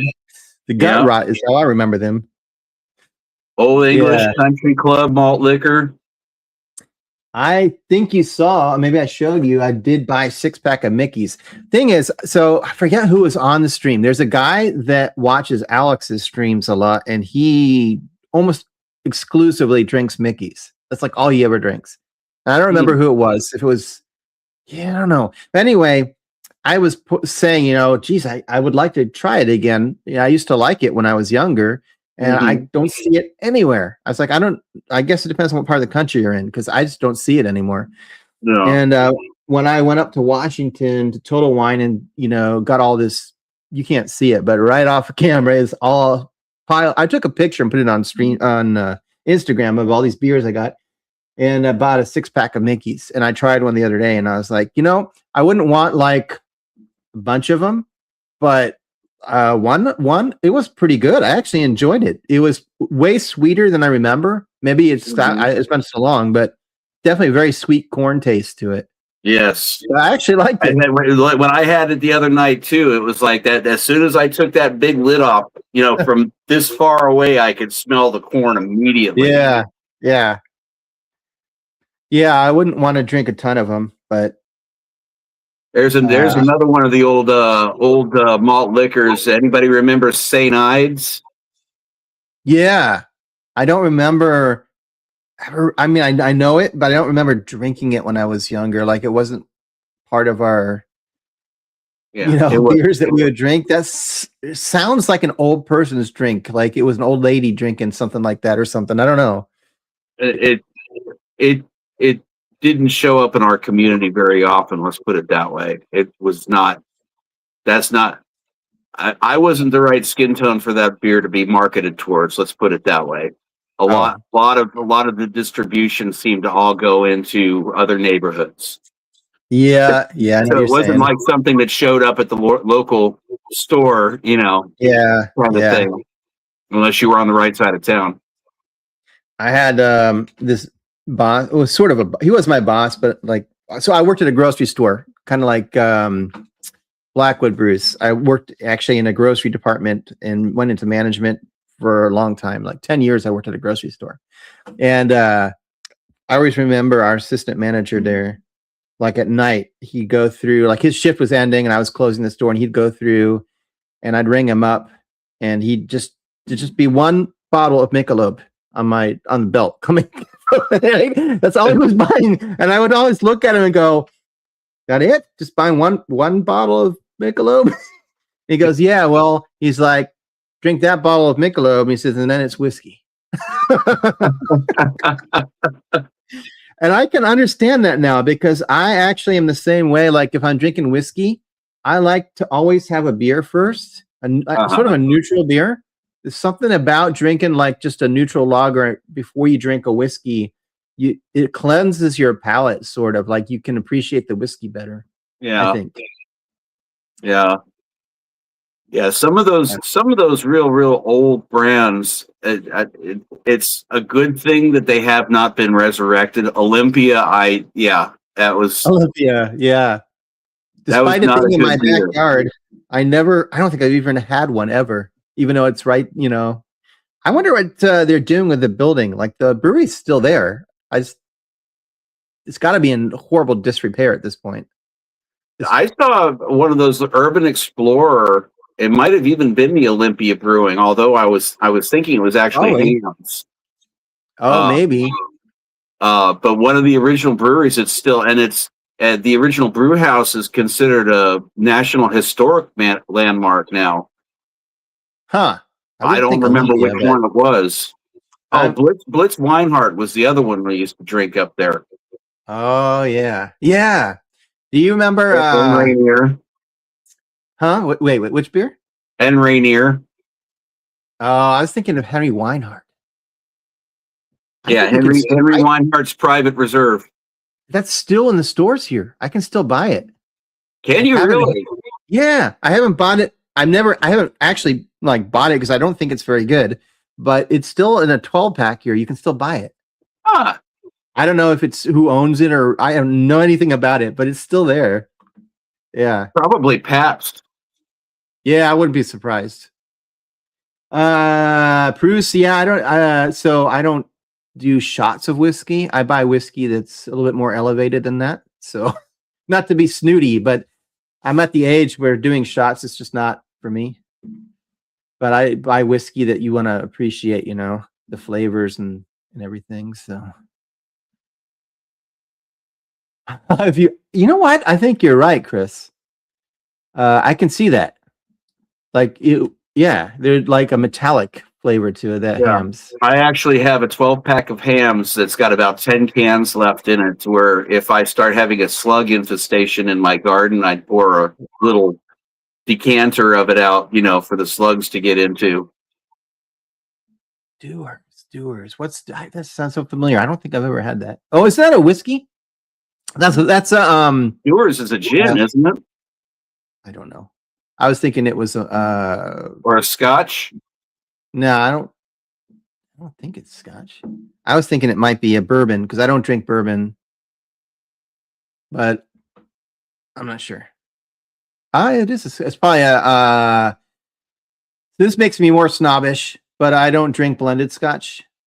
I drink single malt. So, and that's not because I'm trying to be snobbish. I've tried bourbon. I've tried mixed, a blended scotch. I just haven't found anything that I like.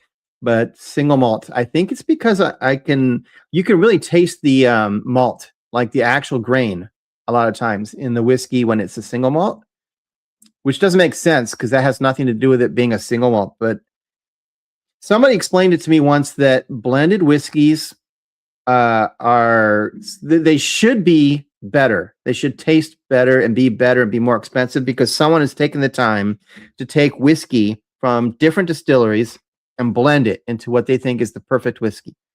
So you should be getting a better whiskey if it's blended. However, usually what's happening is those blended whiskeys, they're trying to sell them to a huge, like the most people they can, huge market. And so they're not trying to make a really sophisticated, like really good whiskey. They're trying to make something like a Budweiser that they can market to as many people as possible. Whereas single malt should not be as good because you're taking a whiskey that can only be made from one distillery. It can be different barrels, but only one distillery. And so they don't have as many barrels that they can mix and try to come up with the perfect whiskey. It should be worse. But somehow, I think because they are trying so hard to make a good whiskey with just what they have, single malts end up being better. Sorry, I went on a little tangent, but it doesn't make sense to me, Anyway. That's right. You don't like the Macallan either, do you? I have a few bottles of it, but it's not my favorite. They say that that's like the scotch to drink if you want to know what a single malt scotch tastes like that has nothing done to it. Like you can get a Macallan's that has no barrel, like it hasn't been aged in different barrels or finished in anything, or you just want to know what scotch tastes like on its own, unadulterated. Maybe that's why I don't like it. I don't know. But that's one I actually quite enjoy. I'm still looking forward to trying Lafroig though too. Lafroig, yeah, I have like 4 or 5 different varieties of Lafroig. I love Lafroig, and that's what I sent. I sent Alex. We did a video on my channel. I sent him a Lafroig 10, and Eric had one, so we did like a little review, and it was fun just to watch Alex's face because a lot of times when someone has never tried a whiskey that's that smoky, it like when you pour it in the glass, it hits your face, and they're like shocked, Yeah. So it's always fun. I love it. I love Lafroig, but yeah, I would have loved to have seen that video of him the first time he had the Schlenkerla. You know what I'm talking about? No. Yes and no. The German smoke beer from Bamberg. Did he do that during when he wanted to do the Monday stream and was wanting to do a smoked beer? I think so, but I think I was late to the stream. I missed it. I think you're right. Yeah, I didn't. So that's my problem too. Is I had to work. So when I get home, he's already done. He's already had his, and I didn't get to see his reaction. Yeah, that's a good beer. Actually. Yeah, it is a good beer.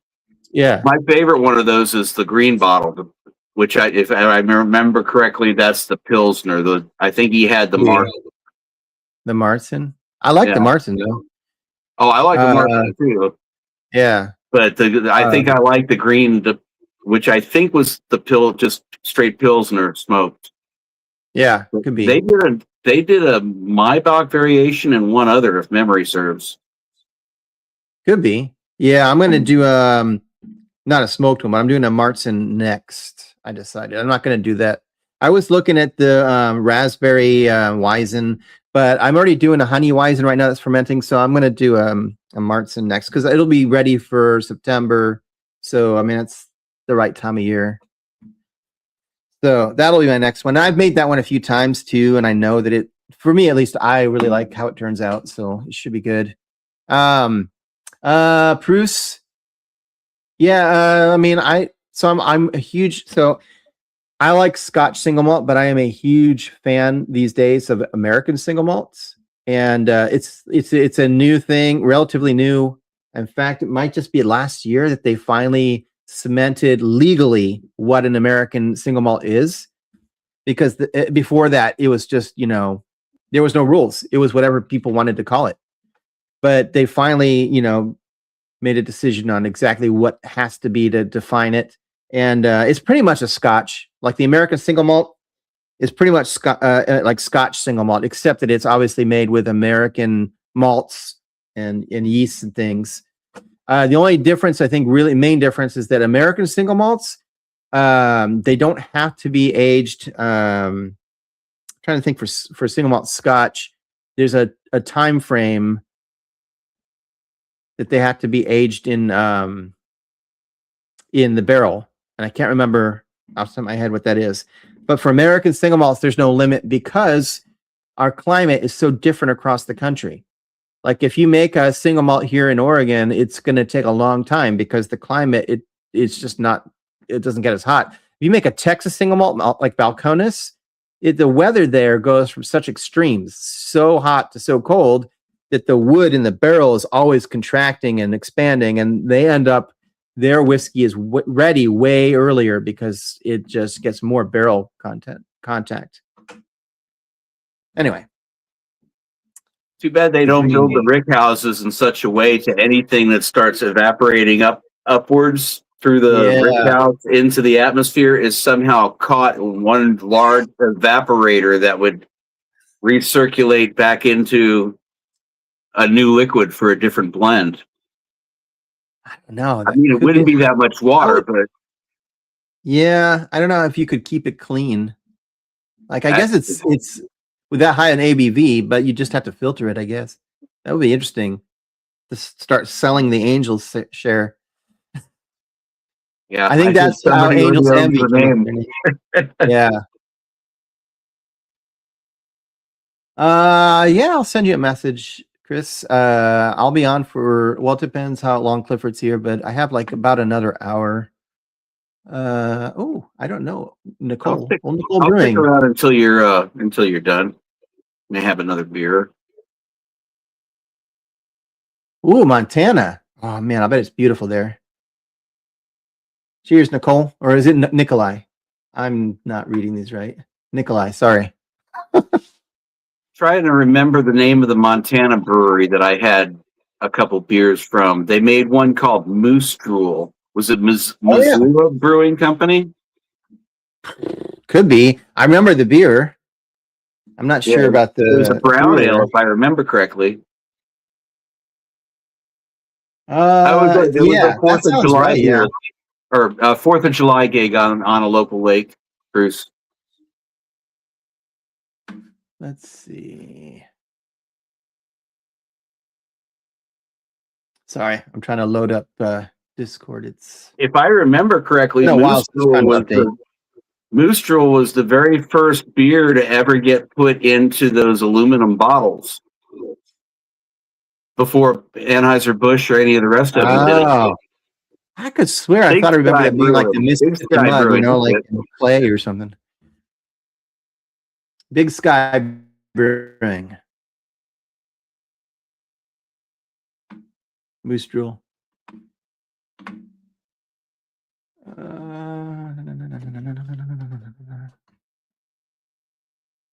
There we go.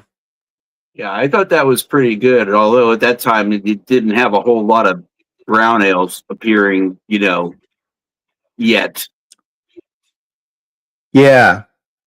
It's funny, brown ales, man. I think that Like I remember that like being kind of the craft beer, and then people were like poo-pooing the idea, like, oh, brown ale, that sucks, that's gross. What's up, Chris? Hey, Outside today. Oh my Well. god. I didn't know you went outside, Chris. Like I thought you were a vampire. I do. I hear the I wanna birds say- chirping. Oh yeah. No, it's nice out here. Like it has been hot as all hell today and yesterday, but it's pretty good here today. Yeah. When I sat down, it was like 75 in the house. I was like, oh man.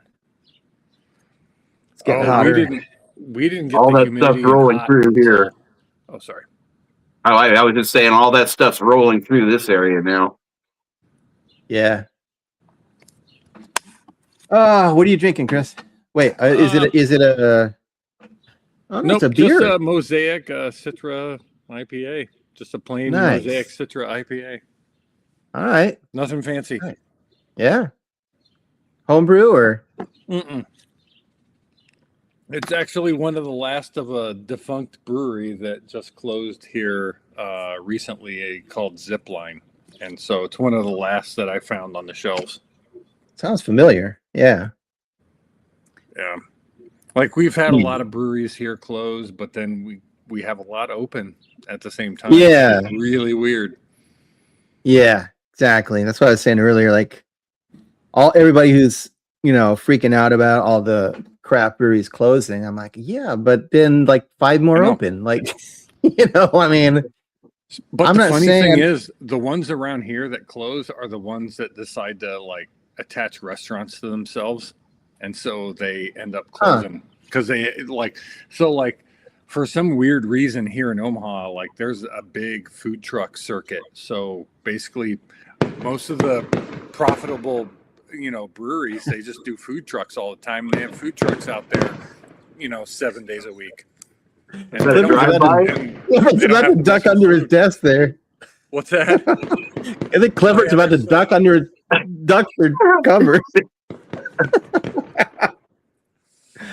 It's the same here, man. People are shooting off. Yeah. Yeah, they're doing that here too. They'll be doing that for days. Leftover fireworks.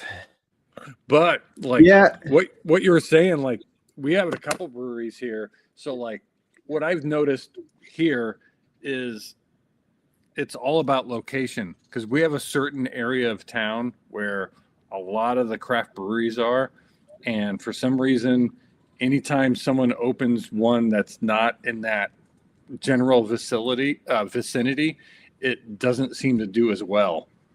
And then, but when somebody opens one in that kind of general circuit, it does better just because they all kind of play off each other. Because there's like this big thing they call the Pinagon, which it used to be 5 breweries, but there's more than that now. But it's a big bike thing that they do like, once a month. And so they have like bikes that, a bike trek that goes to all the breweries, and they all stop at all of them. I don't think I want to have to work out while I'm going from brewery to brewery. But we have other ones that are really good, that are way off the beaten path, but they're smart, and like they can, but they don't distribute. You can only get it there, and they do like weekly releases. And I talked to the guy there, and he was saying like he makes more money on to-go beers than he does anything else, just because he's kind of downtown, and so people don't stop in for a beer as much, but they'll stop in and grab like 3-4 packs and roll. And he's like, he makes his most money doing that. Yeah. And so, that's what I was saying, man. Make it exclusive and people want it. Yep. Mm-hmm. And like that's the thing. Like he does not distribute to anybody else in town. The only place you can get it is there. Yeah. Which is pretty cool. Let's see. Well, here, I'm gonna play this and then I'm gonna go. Look, I'm gonna be honest. I don't really like beer that much. I'm gonna go grab I think I'm gonna try to my hazy off the tap and see it. Hopefully, because I want to see I'm hoping it's carbonated because whatever I put a little bit of sugar in the can so it'll get more carbonation for you guys, like Clifford that I'm sending it to. But I'm hoping it's more carbonated tonight. Oh, so did you just can it, not keg it? No, it's on my keg. But when I was pouring it like a couple of days ago, it was not coming out very well, and it was not very carbonated. It was a little bit, but. And then I think there was a clog or something because then all of a sudden it just started shooting out because I had turned up the CO2 and then I was like, oh man, I got to dial it back.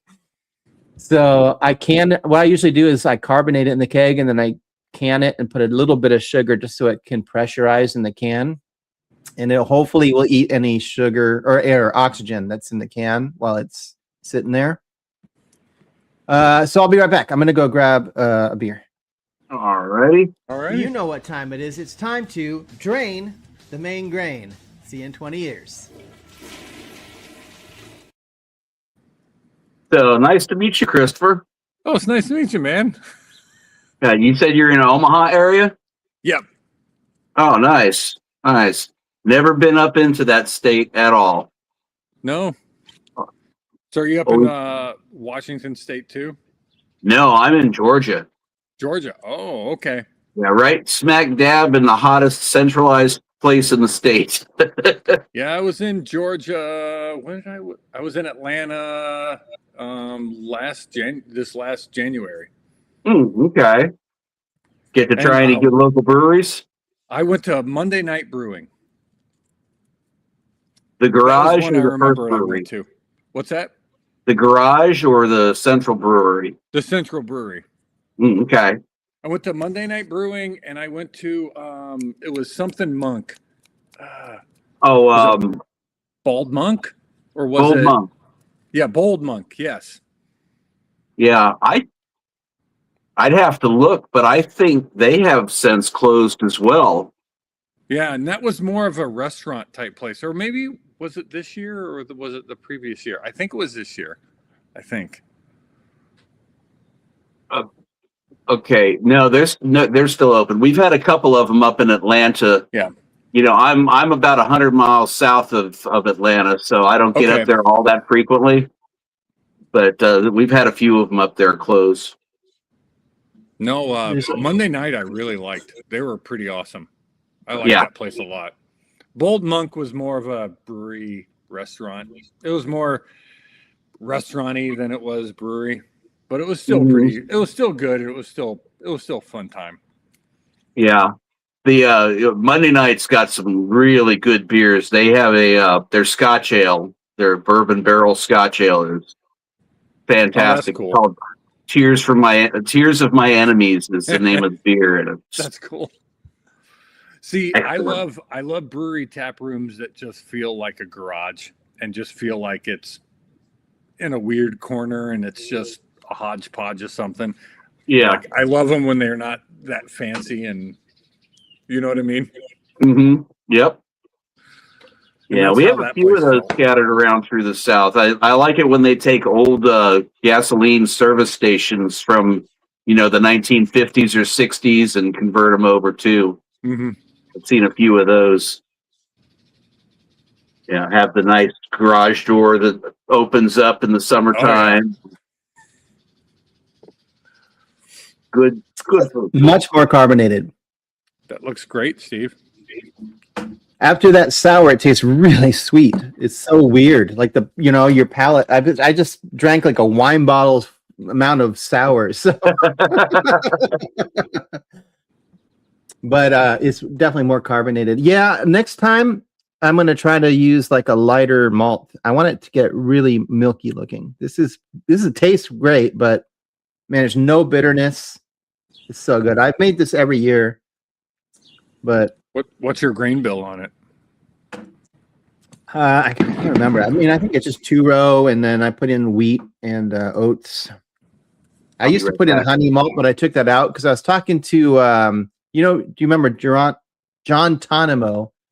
He's in the Discord. He opened a brewery on the Oregon coast pretty recently.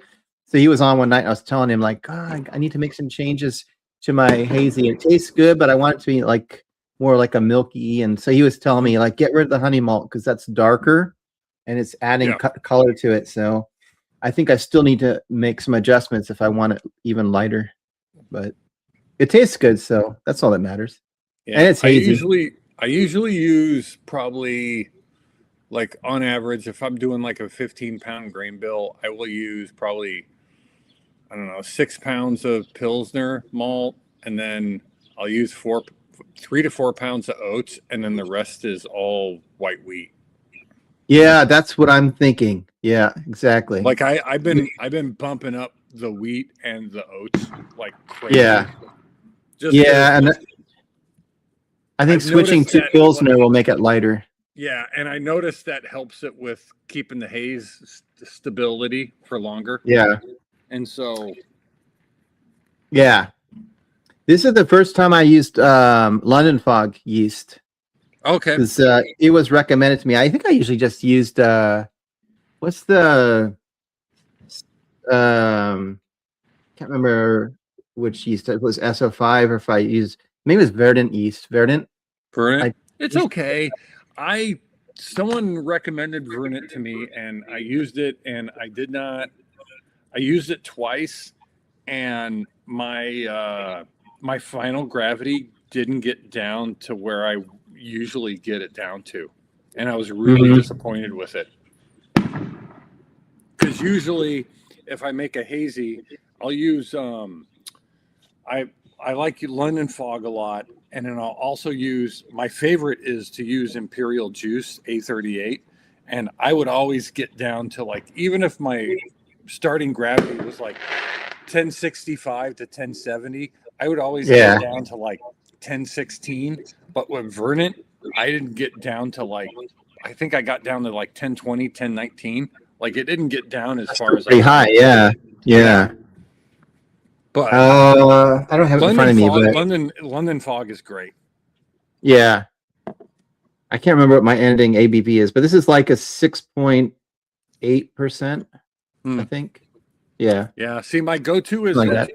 Imperial Juice A38, but for some reason, my homebrew store here, their distributor, like, she was telling me something happened and like Imperial's hard to get, so she just quit carrying it. That's funny because I think Imperial is the brewery or the yeast company that's in Portland here. Oh, really? Yeah, but I can't buy directly from them. Like they only sell commercially. Yeah. That really It's funny that like White Labs, you could, like in Asheville, you could go, I think like Gnome, I think went, maybe not. But I know Bruce went, I think, to White Labs. And they have a cooler there. You can go in and buy yeast. Yeah, here you can't do that. And we also have Y Yeast out here. That's local, and you can't tour them or do anything there either.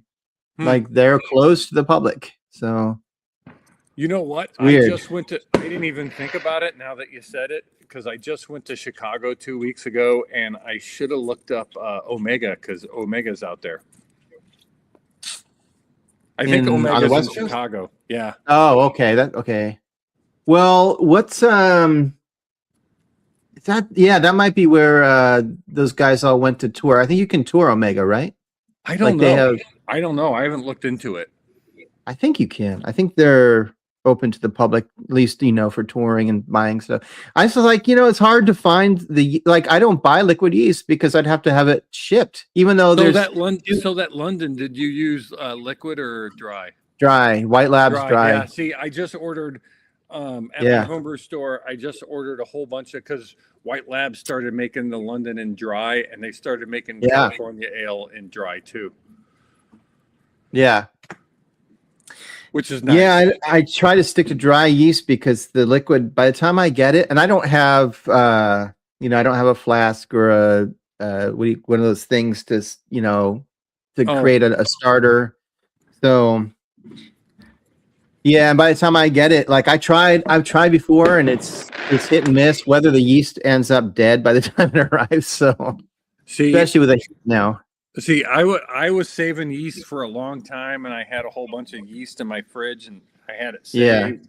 And I tried to prop up some, and I think it went bad. Like, my problem is I had too many, and I didn't start it up as recently as I should have. You know what I mean? and it Yeah, just went bad. And so I had to dump Yeah. a whole bunch of it. Yeah. Yeah. I don't know. So I've But always done I love yeast. all of Omega's stuff. Like my favorite IPA yeast from them is it's a yeast they have. It's called Cosmic Punch. It's a I've heard of that. thiolized yeast, but it's my favorite for IPAs. I don't know if it's is Omega the company that does all the like genetically modified stuff? I think they are, right? They do. Yeah. I don't think they're selling any thiolized yeast anymore, at least not to the home brewers. Because I did a whole YouTube video on this, but basically it's kind of like Monsanto, where they're saying that they have examples where home brewers bought their yeast and then propagated it and resold it to other people or other companies. Oh, see, And I there's bought it no way to and I stop them. repropped it and just kept using it. Yeah, well, if it's for your own use, I don't think that's a problem. But if you're selling it to other people or companies, then it becomes an issue. And so they decided to just stop selling it to home brewers and only offer it to commercial brewers. Well, they did that. They did the same thing with one of their. They have a Hefeweizen yeast called Bonanza, and basically, it's a hef yeast. But what they did is they took out all the clove, so all you get is banana, and it's awesome. Like it's so great. But like that was one of the yeasts I had saved in my fridge, and I went to reprop it, and it wouldn't come back because I sat on it too long, and I can't get it anymore because they won't. They don't sell it to homebrewers anymore. Yeah, exactly. But it was a great yeast. It's so awesome because you don't like if you want to make a super banana forward hef or just something, and you don't get any clove. Yeah. Oh, it was great yeast. I think Bruce, what's the Canadian company that has a yeast? I can't think of the name. Escarpment Labs, right? They, I think, still have like thiolized yeast that you can buy, but you'd have to be in Canada or be able to somehow get access to that. I have a friend who orders all kinds of stuff from Bootleg. I don't know what that is. It's like Bootleg yeast. They do all kinds of crazy yeast, but they only they're like very limited. They'll do like limited release yeast. I think it's called. Yeah, I've never heard of them. And it's all liquid yeast. Yeah. That's my only problem. Is it's hard to find. For me, it's hard to get liquid yeast to where I live because by the time it gets here, it's not really usable anymore. Oh, I know. And I'm always afraid, like, even this time of year, I'm always afraid of ordering yeast through the mail and even hops when it's this hot. Just, do you know what I mean? Yep. So I always do my big hop orders and my big yeast orders in the winter just because I know it's cold out, so it's not super hot. Yeah, that makes sense. I haven't done that with hops, but yeah, with yeast, I just can't chance it. I don't think I showed it to you, Stephen, but my big claim to brewing fame. What's going on here? Should I know this? Yeah, that's me, and that's still in the hop edition on that beer that I told you. Yeah. Yeah. 10 years younger, mind you, but yeah, that's me. Where is that? Omaha Brewing. Omaha. except, yeah. Omaha Brewing, Georgia. Look at that. That's awesome. Wow. Yeah. From Omaha, Georgia, population about 130. So you were brewing with Omaha. Yeah, that's a tiny little town just outside of Columbus, Georgia. And we did two separate 30 barrel batches of a pre-prohibition red style lager. Oh, cool. That was it was named after a beer called Red Eagle that was part of a pre-prohibition brewery from Macon called Acme Brewing Company. That sounds familiar. Yeah. Well, there was a California Acme as well, but yeah, Okay. the original Acme came in bottles like this. Oh, okay. So you can maybe kind of see it a little bit. Yeah. That reminds me because when I was at Total Wine, they had, I think it was Total Wine, but they had a hard root beer that maybe it was Henry Weinhard's, I don't know, but that bottle reminds me because they'd stamped the bottle like that. The glass itself was like stamped with the logo. Mm-hmm. Yeah, that bottle right there is from about 1903. I almost Henry bought that Weinhard's. hard root. Yeah, I know, right? That Yeah, brings you- me back. That's back you in the know- days where like I first started drinking Hornsby's hard cider. Hornsby, yeah, I remember Forgot that. all about them. Yeah. And I remember like they made it special every now and again. They made a pear cider that was awesome. You know what I should do is I should buy a case of the Henry Weinhard's, beer, and then I'll have one and then just send at least a bottle out with every like box I send out to people because it's not very good. But I don't really want a case of it, but They do it in cans anymore. no, I've only seen it in bottles.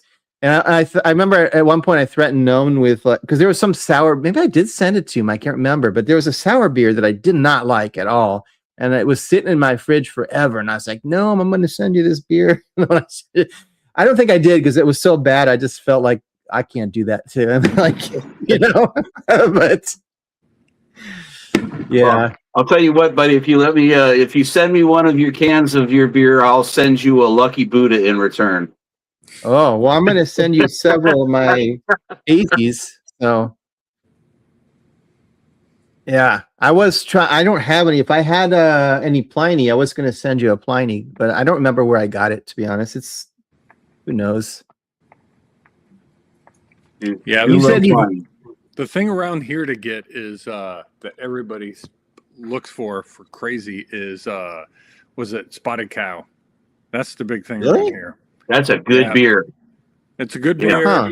because New Glarus, they don't distribute outside of Wisconsin. And the other thing that is the like everyone goes nuts around here for is Yingling.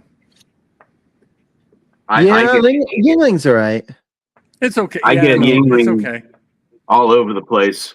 That's my go-to, just standard lager if I'm in a restaurant that only has the options of like Bud Miller Coors.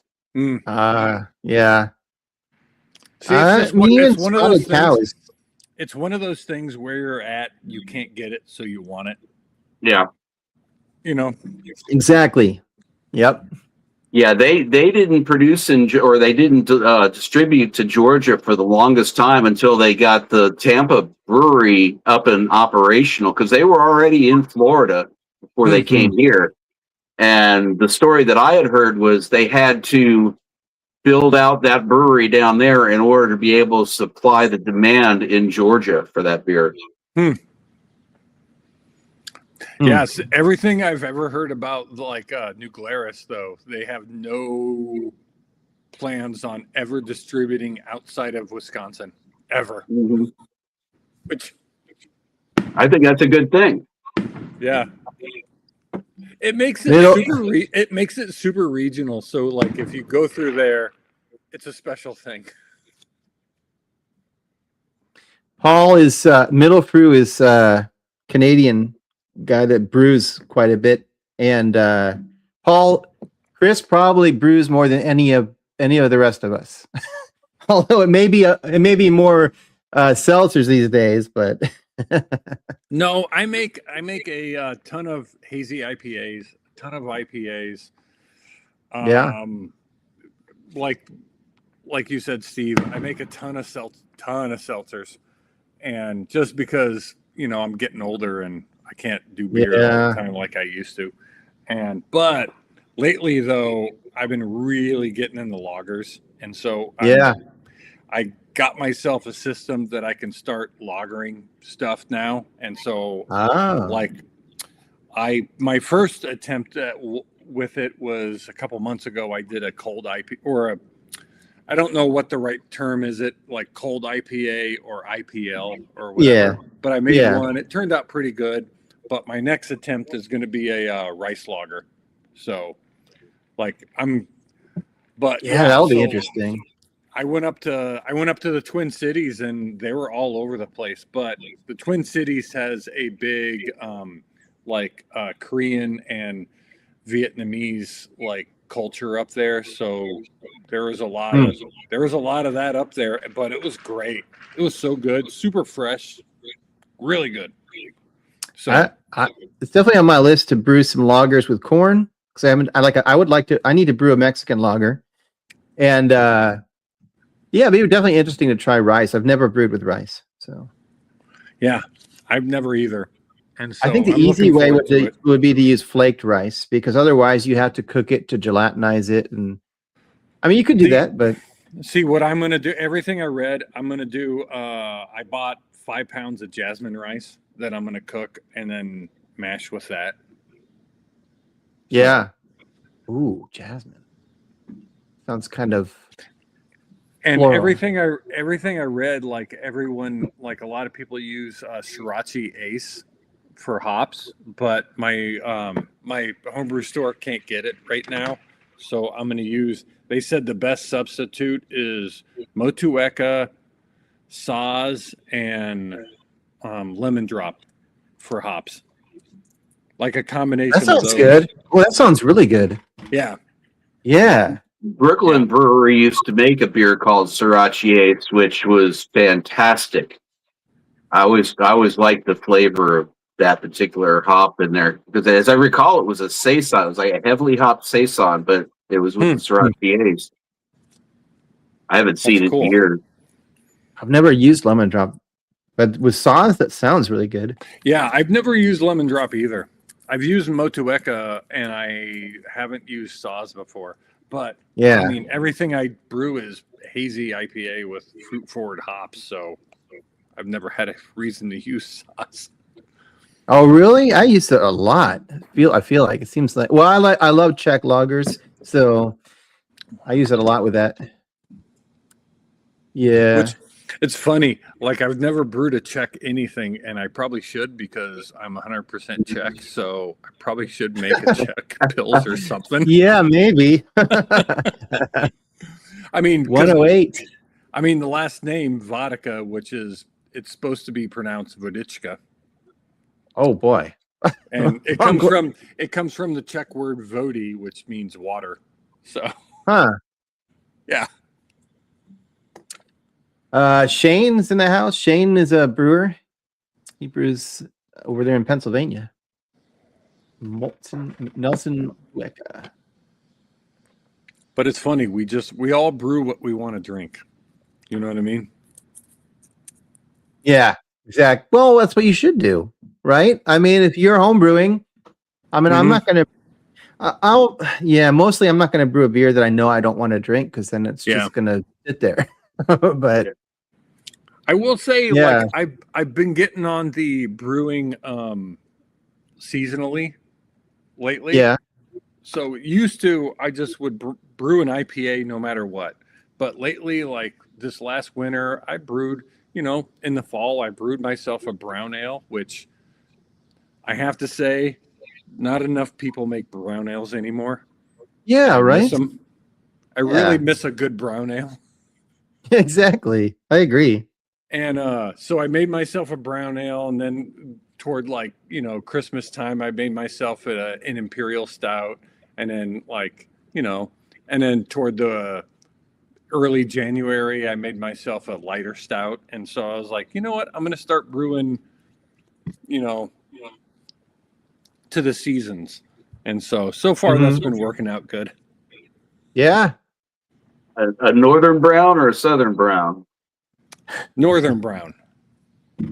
That's what I like. I like both of them, but I prefer the northern brown. I love brown ales. It's just something about them. I forget how much I love them. And that was like brown ales and like amber ales were what got me into craft beer. Mm-hmm. Yeah. Yeah. Amber ales are good. Like I think the first amber ale I really fell in love with was Michelob's Amber Bock. Hmm. Well, that's what I have. Yeah, I bought a case. I was just saying earlier that I kind of have a little bit of regret because it's not bad. I mean, it's fine, but it just the Negra Modelo is better. Mhm. So, Is that your favorite Mexican beer, Stephen? I mean, I like Corona as well.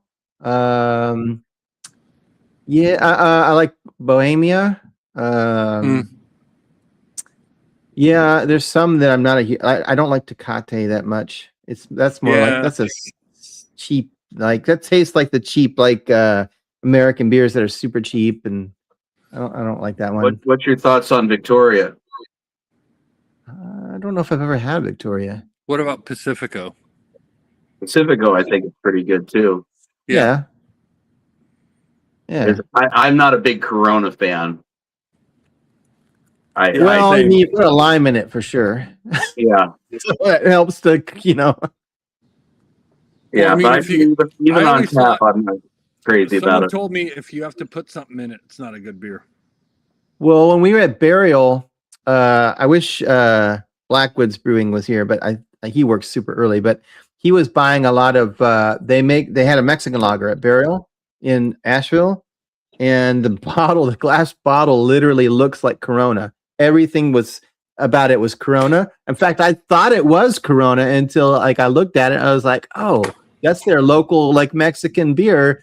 But That's funny. it was clear that they were trying to make it look like a Corona. It came with a lime hilarious. slice, Yeah.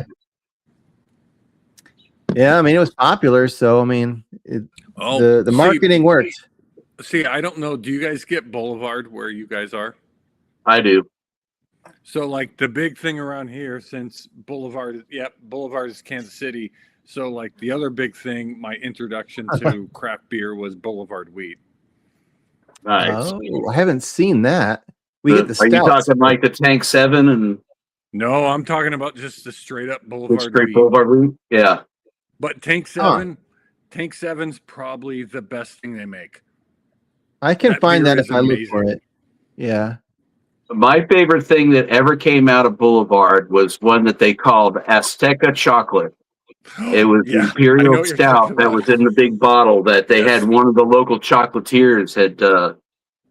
That beer was fabulous. I think it's what they used to call their smokestack series. Yes. Yep.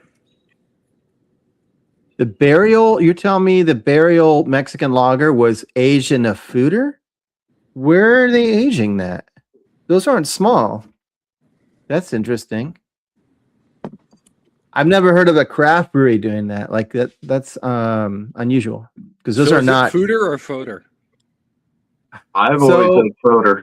This guy here, Bruce, up there in Canada, just went to Belgium. Oh, Canadian? And he tells me that it's pronounced fooder, and so I believe him because I don't know. So that's what I've been calling it because that's what he said is how you pronounce it. I could be wrong, but I don't know. Yeah, Well, but those I'll tell you what, the brewery that I was showing you the picture of where I did that small batch of the pre-prohibition ale lager, he had a couple of foeders set up in there. wow. They were doing some sort of. They're right in the middle of a big farming area out there, and not too far away is a place called Richland, Georgia, where they manufacture Richland rum, and they have all Georgia sugarcane there. So they were doing experimentation, taking Georgia sugarcane and building a beer out of it, and then putting it into the foeders, and then aging it out in the Richland rum barrels. Oh, wow. Yeah, they because the guy that owned the brewery is a direct descendant and named after Robert E. Lee. Huh. Okay, and so it was the General's secret stash or something like that is what it was called. That's cool. Man. Yeah, I mean, food, the thing about those, you have to have the space for it. like those big vats. Mhm. And it's like you're playing the long game because it has to age for, like let's say a year or however long. Mm-hmm. So that's real estate you're taking up. You Yeah. better Well, make sure it's gonna their turn into brewery something profitable. was an entire 1920s era segregated school Ah, that they had bought, and so like they had offices in some of the classrooms, and like the huh, cafeteria was like set aside for something as their canning room or whatever, and then they had other yeah. large buildings outside. But they shifted all of their production aside from what they do in house as far as their beer. They shifted all of their production over to seltzers back when Uh, the whole seltzer craze started taking off. And they were like the first company to sell seltzers to like Ecuador or huh. somewhere down Paraguay. I don't remember exactly where, but they quit selling everything in Georgia and just export everything. Well, Huh. the other thing that like a lot of breweries have switched to do is like I've noticed is they switched to those THC seltzers. Mm-hmm. Huh. The THC seltzers, yeah, there's a ton, especially in Minnesota and here. There's a ton of breweries Yeah. doing that now. I partook in one of those just yesterday. It doesn't sound good to me. Like, because I mean, weed doesn't smell good, in my opinion. Like, They don't. It doesn't taste. It doesn't taste or smell like weed. It just. No. It tastes like you're drinking a soda, huh? or Yeah. like a lightly flavored seltzer water. The one that Well, I I had mean, was mango lime, and all it tasted like was carbonated water. well, I mean, let's clarify this because my understanding is that the reason for doing that is to get flavors that are in the marijuana.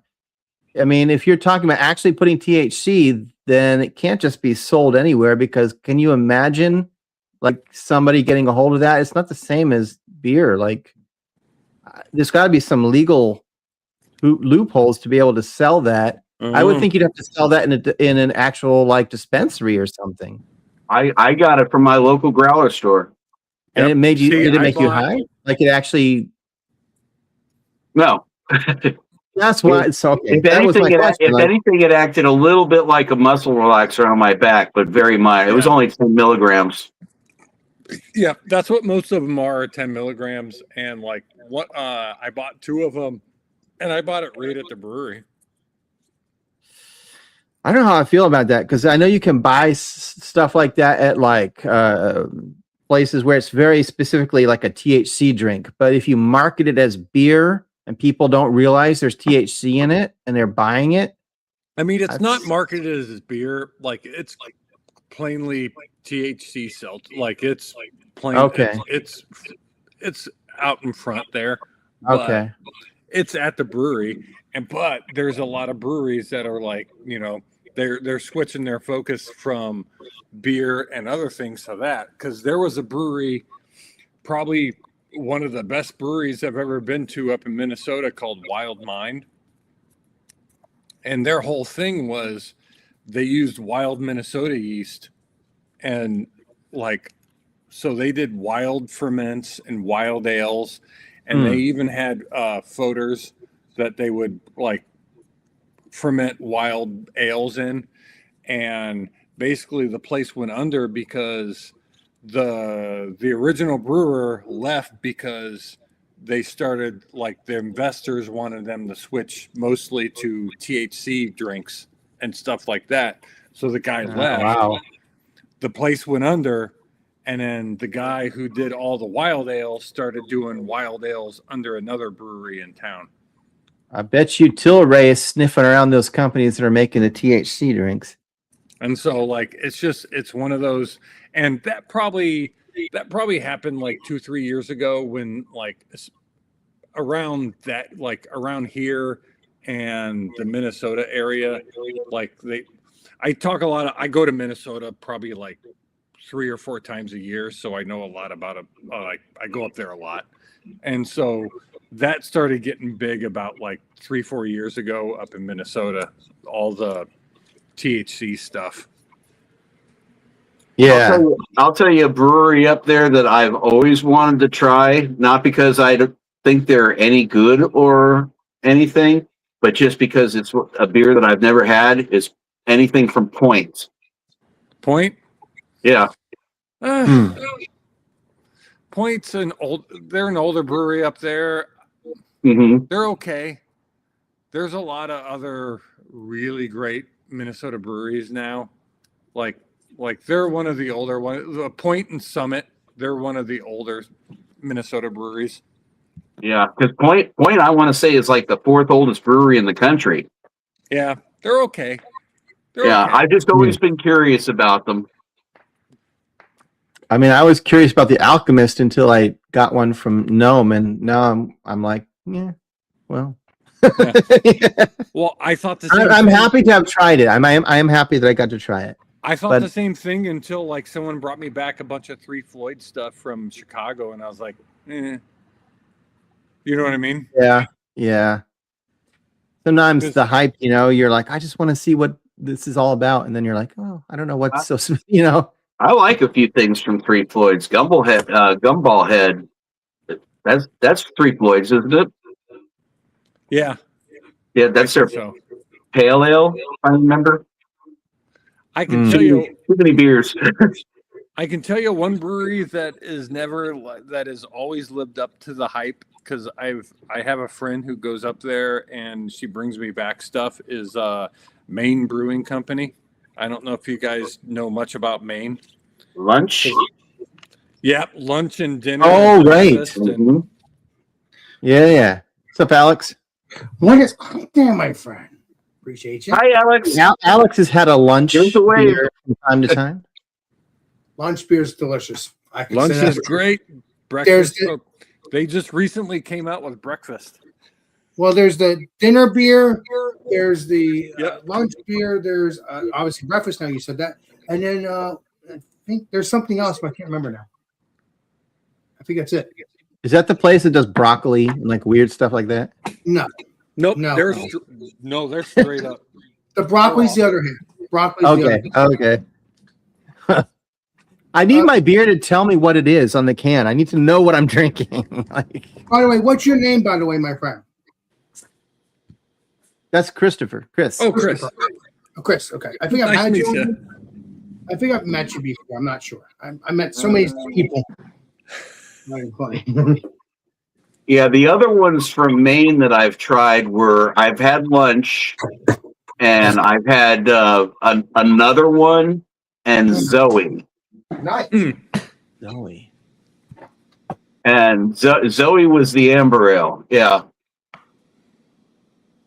When they first came to Georgia, I was able to get a keg of each of those to put up on the tap wall, and I remember Zoe being one of my favorites from them.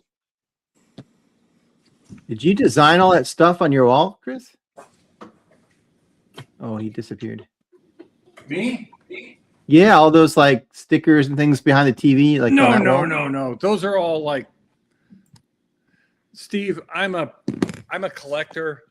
I love beer signs. Oh, And so look at that. A fellow collector. I buy beer signs like crazy. Blow them up, blow them up. I want to see.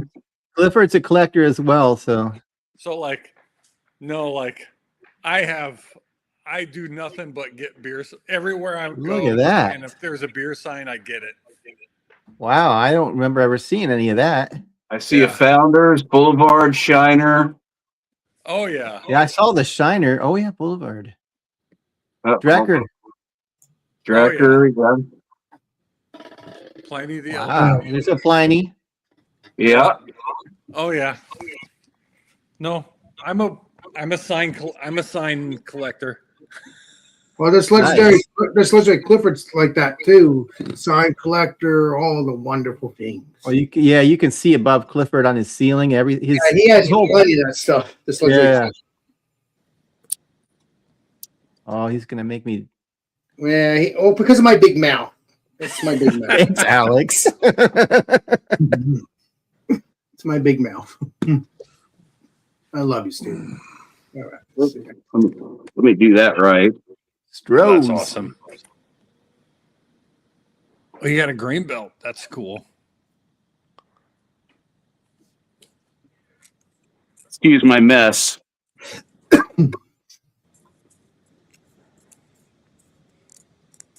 By the way, Stephen, I send you a message just to have a little fun. I had to say something. Wasn't bad. Oh, all right. That's awesome. It's funny, Yeah. but you'll get my meaning. It's funny. That's so cool. Yeah. I really like. Yeah, I've got a couple. Yeah. See, like But you'll I'm appreciate this. probably 3 times your age too, so I've been collecting for a long time. I'm old. I'm older than you guys think I am. So, You're young.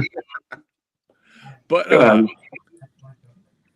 you'll appreciate this. So, like, my wife's from up by Yankton, South Dakota, and so we would always drive up there, and there was this just old defunct bar up there that was closed on the side of the road,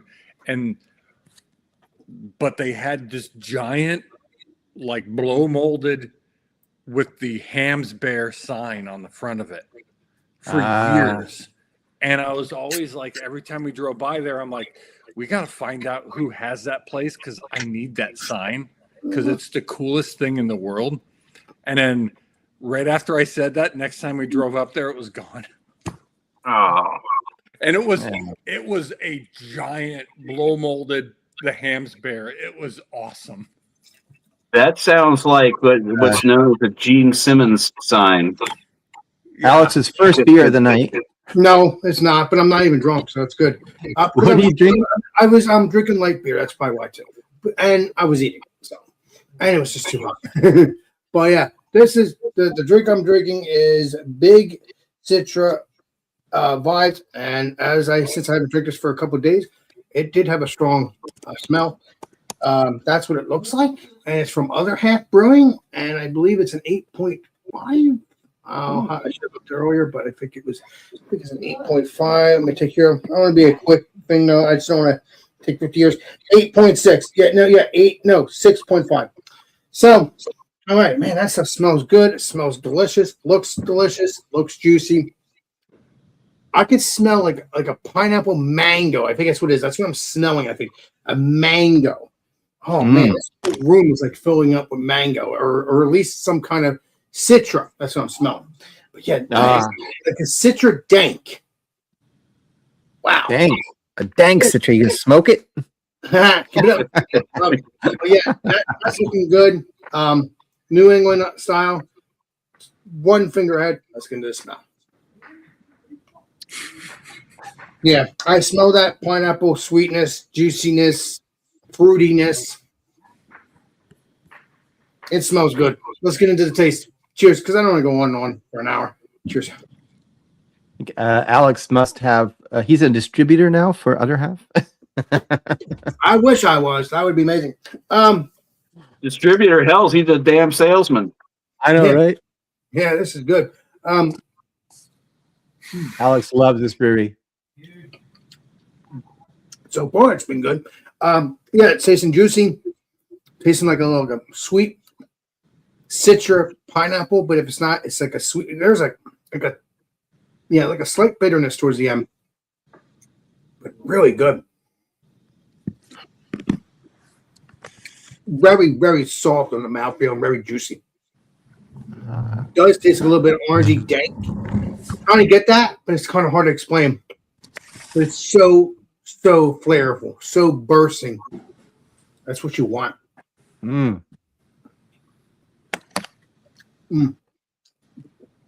is too good. Too good. Too bursting. It is some citrus stuff. I believe it's like a pineapple or a melon. Kind of like a watermelon kind of thing, but I don't think it is. I don't think it's watermelon. I just think it's tasting. It just smelled like that, but I don't think a watermelon would be much more sweeter. But this is a little sweet. But I think it was like more dank juiciness. It's hard. I wish I knew my hops. It'd be better that way to explain. Sometimes I'm good at explaining. Sometimes I'm not. But I'm I am tasting that sweet melon, sweet juiciness. And that's it. It is very good. If you can get this beer, please do. Please do. Because again, I don't take 50 years. Try to get this. Try to get this. This is really tasty. I mean, I'm really enjoying it. So appreciate you.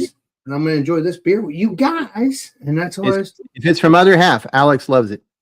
Yes, other half or Finback or whatever, but it's mostly other half right now because I haven't. Because I like the dates on the. Because you know me, I'm like. I'm sure they're good. I'm not saying that as a negative. No, but there's a couple of breweries that I really love everything they make. So. And you get them every week too, if you can. And no, the thing is, I know when they're fresh. I know that I look at the dates. I'm like at Greg's beer reviews. I'm just like him a little bit. Everything has to be fresh and dated. Yeah, is it okay to be a couple of days off? Maybe, but not too much because disgusting. For hoppy beers, yeah. Exactly. So I'm kind of like a Greg's beer reviews. You have to have the date. You have to have it and have it fresh. All I gotta say. Yeah. Yeah, stouts and stuff doesn't matter too much. And, stouts are okay. 7, 6%. It don't matter. You can bury that whenever you want. Yeah. It's the IPA. Oh crap! I forgot my IPA too. I have an IPA at my sister's, and I totally forgot about it. Well, I had one. I had one of them, but it was good. Nice. Well, I'll just have to. So, I'll message my. Yeah, I'll just message Laura or somebody. Tomorrow is tomorrow Portugal and Spain? Is that right? No. I think USA and Belgium tomorrow. Okay. I think. I can't remember. Yeah, they got what's his name back. I guess they rescinded that red card. Yeah, and they're all pissed. Everyone's pissed now because they think USA's cheating. Oh, I watched the French. I don't really watch soccer, but I watched the French game at my friend's yesterday, and the was it Paraguay they were playing, and they were rude. They were like purposely kicking and hitting other players and tackling them practically. And oh, geez. Damn. Yeah, I mean, I saw where he got that red card, and that did not look deserved. Oh, I don't watch enough soccer to know, but when they purposely you can tell they weren't trying to even get the ball. If you're just trying to kick someone's leg, it's like, come on. Let me pull this baseball bat out of my shorts and whack you upside the ankle. Exactly. Chop and brew. That sounds familiar. I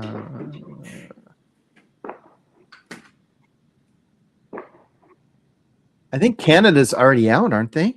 They already lost. Like I said, I'm not really watching, but I thought someone told me that. Yeah, I haven't really been too. I just looked at a few things, like quick little catch-ups. Yeah. I know they're making me stream it at work. So they're making me, I guess there's a company YouTube account. They're making me put it on our big screen on our lunchroom to stream it. But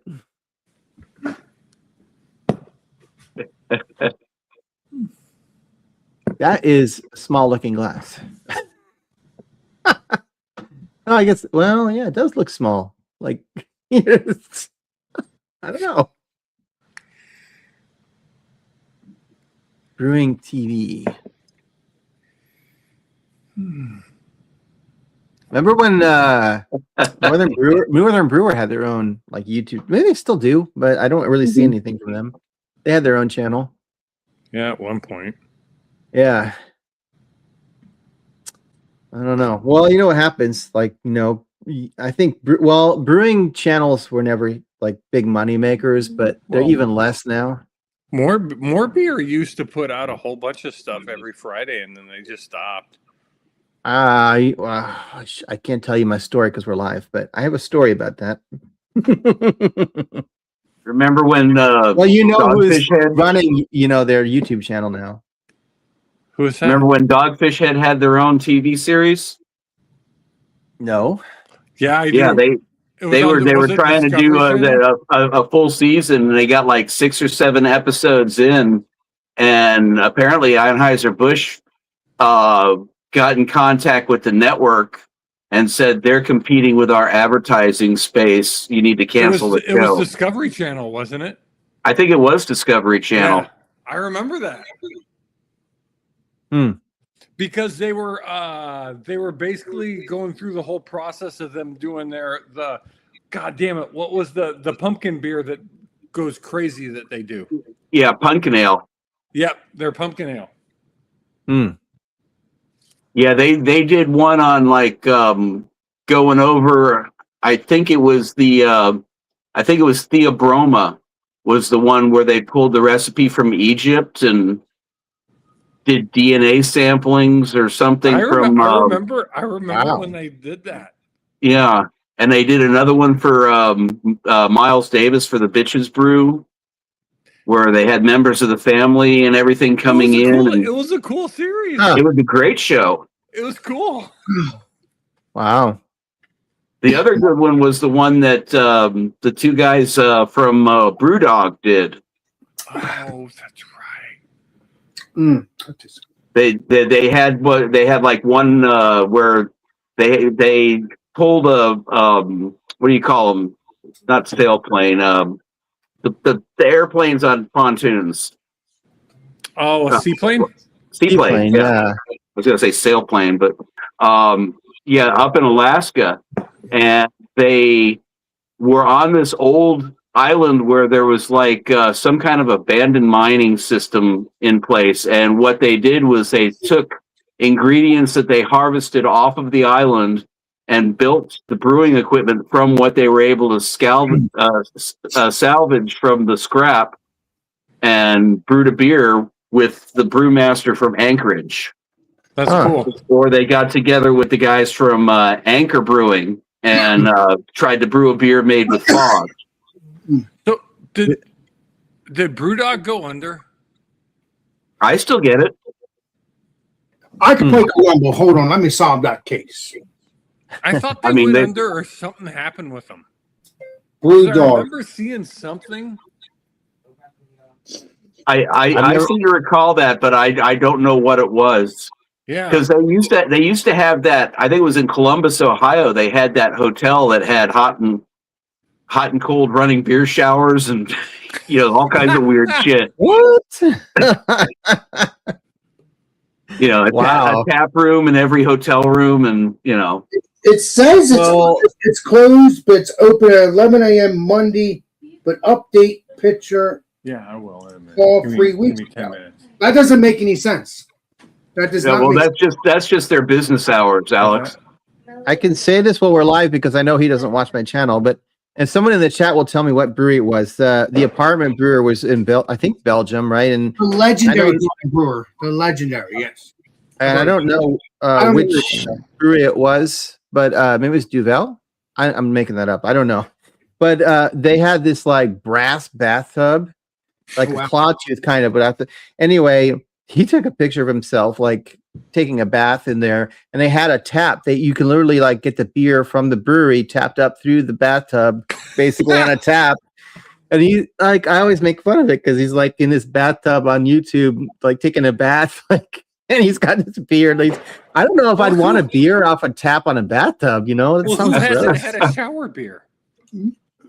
Yeah, but you're like you don't know who else has been in that bathtub and that I don't know how clean is that. I mean, Well, if it's alcohol, it might be clean anyway. You know what I mean? no, Alex would drink it. No, I would make sure it's good though. Now, if it's your own bathtub, go ahead, go to it. But if it's not, I wouldn't trust it. Yeah. Well, apparently the Brewdog Hotel is still open. Oh, Which really? hotel? The Brewdog Hotel. It's in Canal, Winchester, Ohio. Oh wow! Huh. Looks like a nice place, but it's only got a 2.5 star rating out of 5. That's not good. No. No. Yeah. Yeah, the beer in Asheville was expensive. I Yeah. On average, how much? I mean, they were saying I had to scroll up, but like that Mexican lager was, what did they say it was like $7, and it wasn't a full 12 ounce either. Really? Yeah, it was Ugh. expensive. Yeah, that was wild. Like everything closed down early because it's a small town. Really, it's smaller, way smaller than where I live, and like I'm gonna say like 10 o'clock, everything shut down at least, and by the time people started showing up, it was already like 10 o'clock. And they all wanted food. So the only place they could find up, it was some dive bar. Like it was way out of town. So we went to some dive bar way out of town. And then we ended up going to Diatribe. I swear I just saw a video from them. And they stayed open for us. They were supposed, like, I think they closed at 10 o'clock as well, but they stayed open till 1 a.m. for us. So like, Wow. shout out to Diatribe for, going out of their way to stay open, Yeah. Yeah, we walked into their bar to Diatribe, and I walked in, I think I was one of the first people to walk in. There was somebody walking out of the bathroom. He had puked like all the way from the bar to the bathroom. I tested it because I did not puke all over the bar, but I have gone to do that in the bathroom. I had puke years ago. I remember that, and I remember that very, very vaguely. It's not good. I threw up in the bathroom there, and then I ended up coming over here. I told you the story, I believe, Stephen. So I don't want to go over again. But, oh, there's Blackwood. What was I say about Blackwood earlier? Oh, we were talking about the Mexican lagers. There you go. Oh, by the way, something else. What? What's up? By the way, did you see me go live earlier? I went live with the fire. I saw it said you went live, but yeah, I only went live for a few minutes just because I wanted to see the fireworks and have it. Because it's yeah, people are still setting them off. They will be for days. I'm going to tell you guys this, Cliff and Alex. It was super nice to meet you guys. Nice to meet you as well. Yeah, you too, Chris. I'm shutting it down here in a few minutes anyway. I got to work tomorrow. I hope to have you on the Legendary Stevens channel again because you seem cool. And yeah, I love you, dude. This is awesome. Mr. Steve's going to be later. Legendary Steve's going to be on with me tomorrow night on my channel. If you want to join. Yeah, I will be. We're all reviewing Vaya and Stefan Korbanian. Yep. Ooh, nice. Yep. All right, gents. I will see you. Yep. Cheers. All right. Have a good night. Have a good one, guys. Yeah. That was pretty cool, Steven. You first. Yeah. What was I saying? Because I was saying how I worked at the grocery store. I can't remember. I'm sorry. About the Michelob. I was talking about the Michelob and how my boss used to buy one single Michelob, and then I'd be like, "Why are you buying one?" He'd say, "Oh, after that, it's whiskey." By the way, Steven, are you still drinking the leftover beer from when I last hung out with you? Or no? You mean like all of this beer? No, not that beer. That would be too much. Oh, Lord, Steven. No, that would be terrible. You'd be on the floor. I'm talking about the beer you were drinking earlier when I came on, around 8 o'clock. No. So how do I don't want to kick him out. Do you still see Chris on our screen? Yeah, now he goes. Yeah, Never mind. I was trying to move him to the okay. No, the Duchess. I finished. That took a while because that was like a wine bottle size. Yeah, it was. It was. It was good, but towards the end, like it's too like the sour like starts to get to you. So I was a little nervous for you when you first went live. I'm like, oh my god, is he going to drop that or hit it by accident? that too, right? Because I have this on a Kleenex box, so it was precarious. Yeah. Very unique. While I was hanging out with my family, I wanted to pop in with the legendary Steven, and my sister said, "Who are you talking to?" I said, after I was done talking to you, I said, "So my friend Steven. I'm always live with this legendary Steven." West Brew. I had to go on because that's just my duty. It's my mind. I like to be there if I have time, and it was towards the end, so that's why I buried it. That's why I came on just to start the people coming on. That's why I like. Yeah. Which I said I appreciate that. Yeah, because I was thinking it might be a short live stream because if it weren't for Clifford, I probably would have signed out because there's Well, no, nobody else. I know that. That's why I was waiting for Clifford to come on or somebody over Peeps. Yeah. To come on Yeah. before that's all. Well, no, Chadio messaged me and said he might be on at 8, but I mean, I'm going to be shutting down here in about 5 At minutes. 8? That was a couple hours ago, bud. I have to work early, so. No, but 8 o'clock. But, 8 o'clock was a couple hours ago. We're at 11. My time. Oh. Yeah. Keith, I didn't hear from. Anyway, it doesn't matter. But yeah. That's fine. It And was Paul a good was in the stream. chat. Got to meet Christopher. Yeah. Very Yeah, like I pleasant, said, very pleasant gentleman.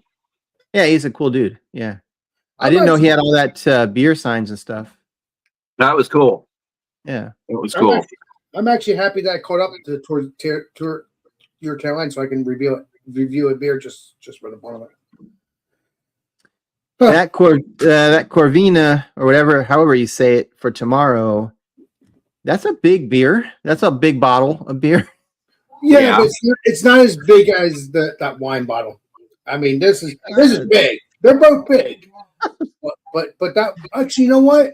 You have the bottle, so you do have the wine bottle part, and let me see how big it is because I'm pretty sure it's not next to me. I put it in the kitchen. Okay, never mind. Well, I mean, I was just thinking. I just had this bad. I don't know. I mean, Clifford's had it before, right? You've had that beer. I just have this feeling. Yeah. I have this feeling from what I've heard, it's not going to be that great, and that's a lot of beer for a beer that's not that great. You're saying the Corvanian is not going to be good? That's just what I've heard. I don't know. We will suffer together. Yeah. See, there you go. That's okay. We'll have a better beer. That's okay. I got something special I'm going to follow up with, Alex. Well, I'm looking forward to the surprise on tomorrow. Bruce, I hope you feel better, man. Being sick sucks, especially if it's in the summer. Summer colds, I'm looking forward to it. Oh my god, it was so freaking amazing! I did the firework thing. I mean, I didn't do it, but I watched them. I had to go. Yeah, back. I had to. Nobody was able to watch because I shut it down afterwards. Because I'm like, after that, it was just one firework. I'm like, nah, there was more, but I should have done the live stream the whole time. Ah, well, whatever it is. I mean, they're around here too. We it's just, Oh my god. Anyway, I had to do it. You're gonna drink one more beer, Mr. Steven? No, I'm shutting down in a few minutes here. Shutting down. That's not the Steven I know, but I get your spring. Not my fault. You're so late, Alex. You're gonna bury it. I know. That's okay, Mr. Steven. I will see you tomorrow. It's okay. If it was like a Friday or Saturday night, it'd be different. But I know. I'm ball busting you. I can't do Friday night on my live stream because you're live, which is fine. I know. And Saturdays I can't because it's hit and miss whether I'm even home. So right. If you're with your friends or somebody. Sunday nights are really the only time at the moment I can do it, but I have to work. I get up at 4 a.m. So I can't be on that late. I'm sorry. I should just. No, you're right. You said it's okay, but still, I'm sorry. I want to grow your channel too. That's the. No, it's fine. That's the fine. purpose of it. I don't know if Paul is still on, but you remember Paul sent me a huge super chat, and I asked him. I asked him privately. I was like, "What do you want me to do with this? Because I should you want me to buy some beer? Do you want me to?" You said you couldn't get it. You want me to brew something? No, it finally came through. I had to like play Columbo. Google made things so difficult, but it finally came through. And so I was like, "You want me to brew a beer, a certain type of beer?" And he's like, "Just put it towards your retirement." I'm like, So I'm not doing that, Paul, because Paul, what are you doing? I know you're a saint, Paul, but I love you, Paul.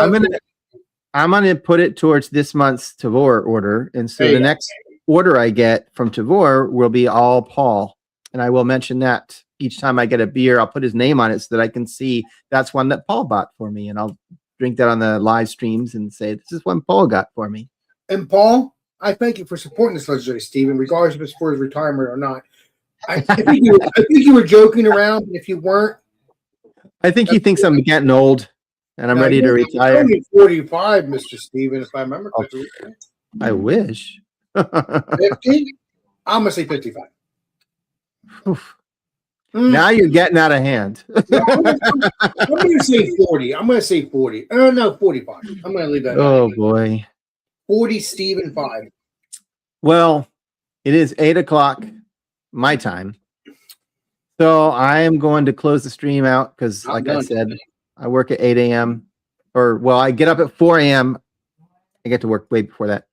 So I can't stay up late on these nights. But anyway, I appreciate everybody being here. Chris Vodka, Clifford, Alex, everybody in the chat. I can't list everybody or I'll be here all night. But it was good to see everybody. And I should be here next Sunday. I'm not on call or anything. And I don't. Yeah. So unless I'm sick, I should be here next Sunday. Can you play Columbo and make sure you're not on call? You got Oh, I'm definitely not. Okay. What do you got there? There's a missing person on your phone? No, it's the I don't know what the alarm Amber Alert.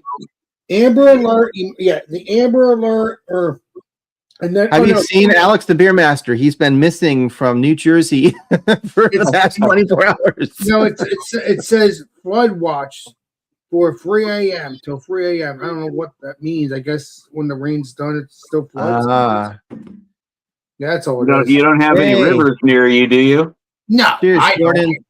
Sorry, we're leaving it as you're getting here, but gotta work. So yes, Mr. Steven. Anyway, cheers. Tomorrow night is Alex. Alex will be on tomorrow night. We're gonna review the Corvina, and then I'll be back next Sunday. Yeah. So You're ready cheers, for a strong everybody. beer. Thanks for stopping by. I'll see you in a week. Cheers, everybody.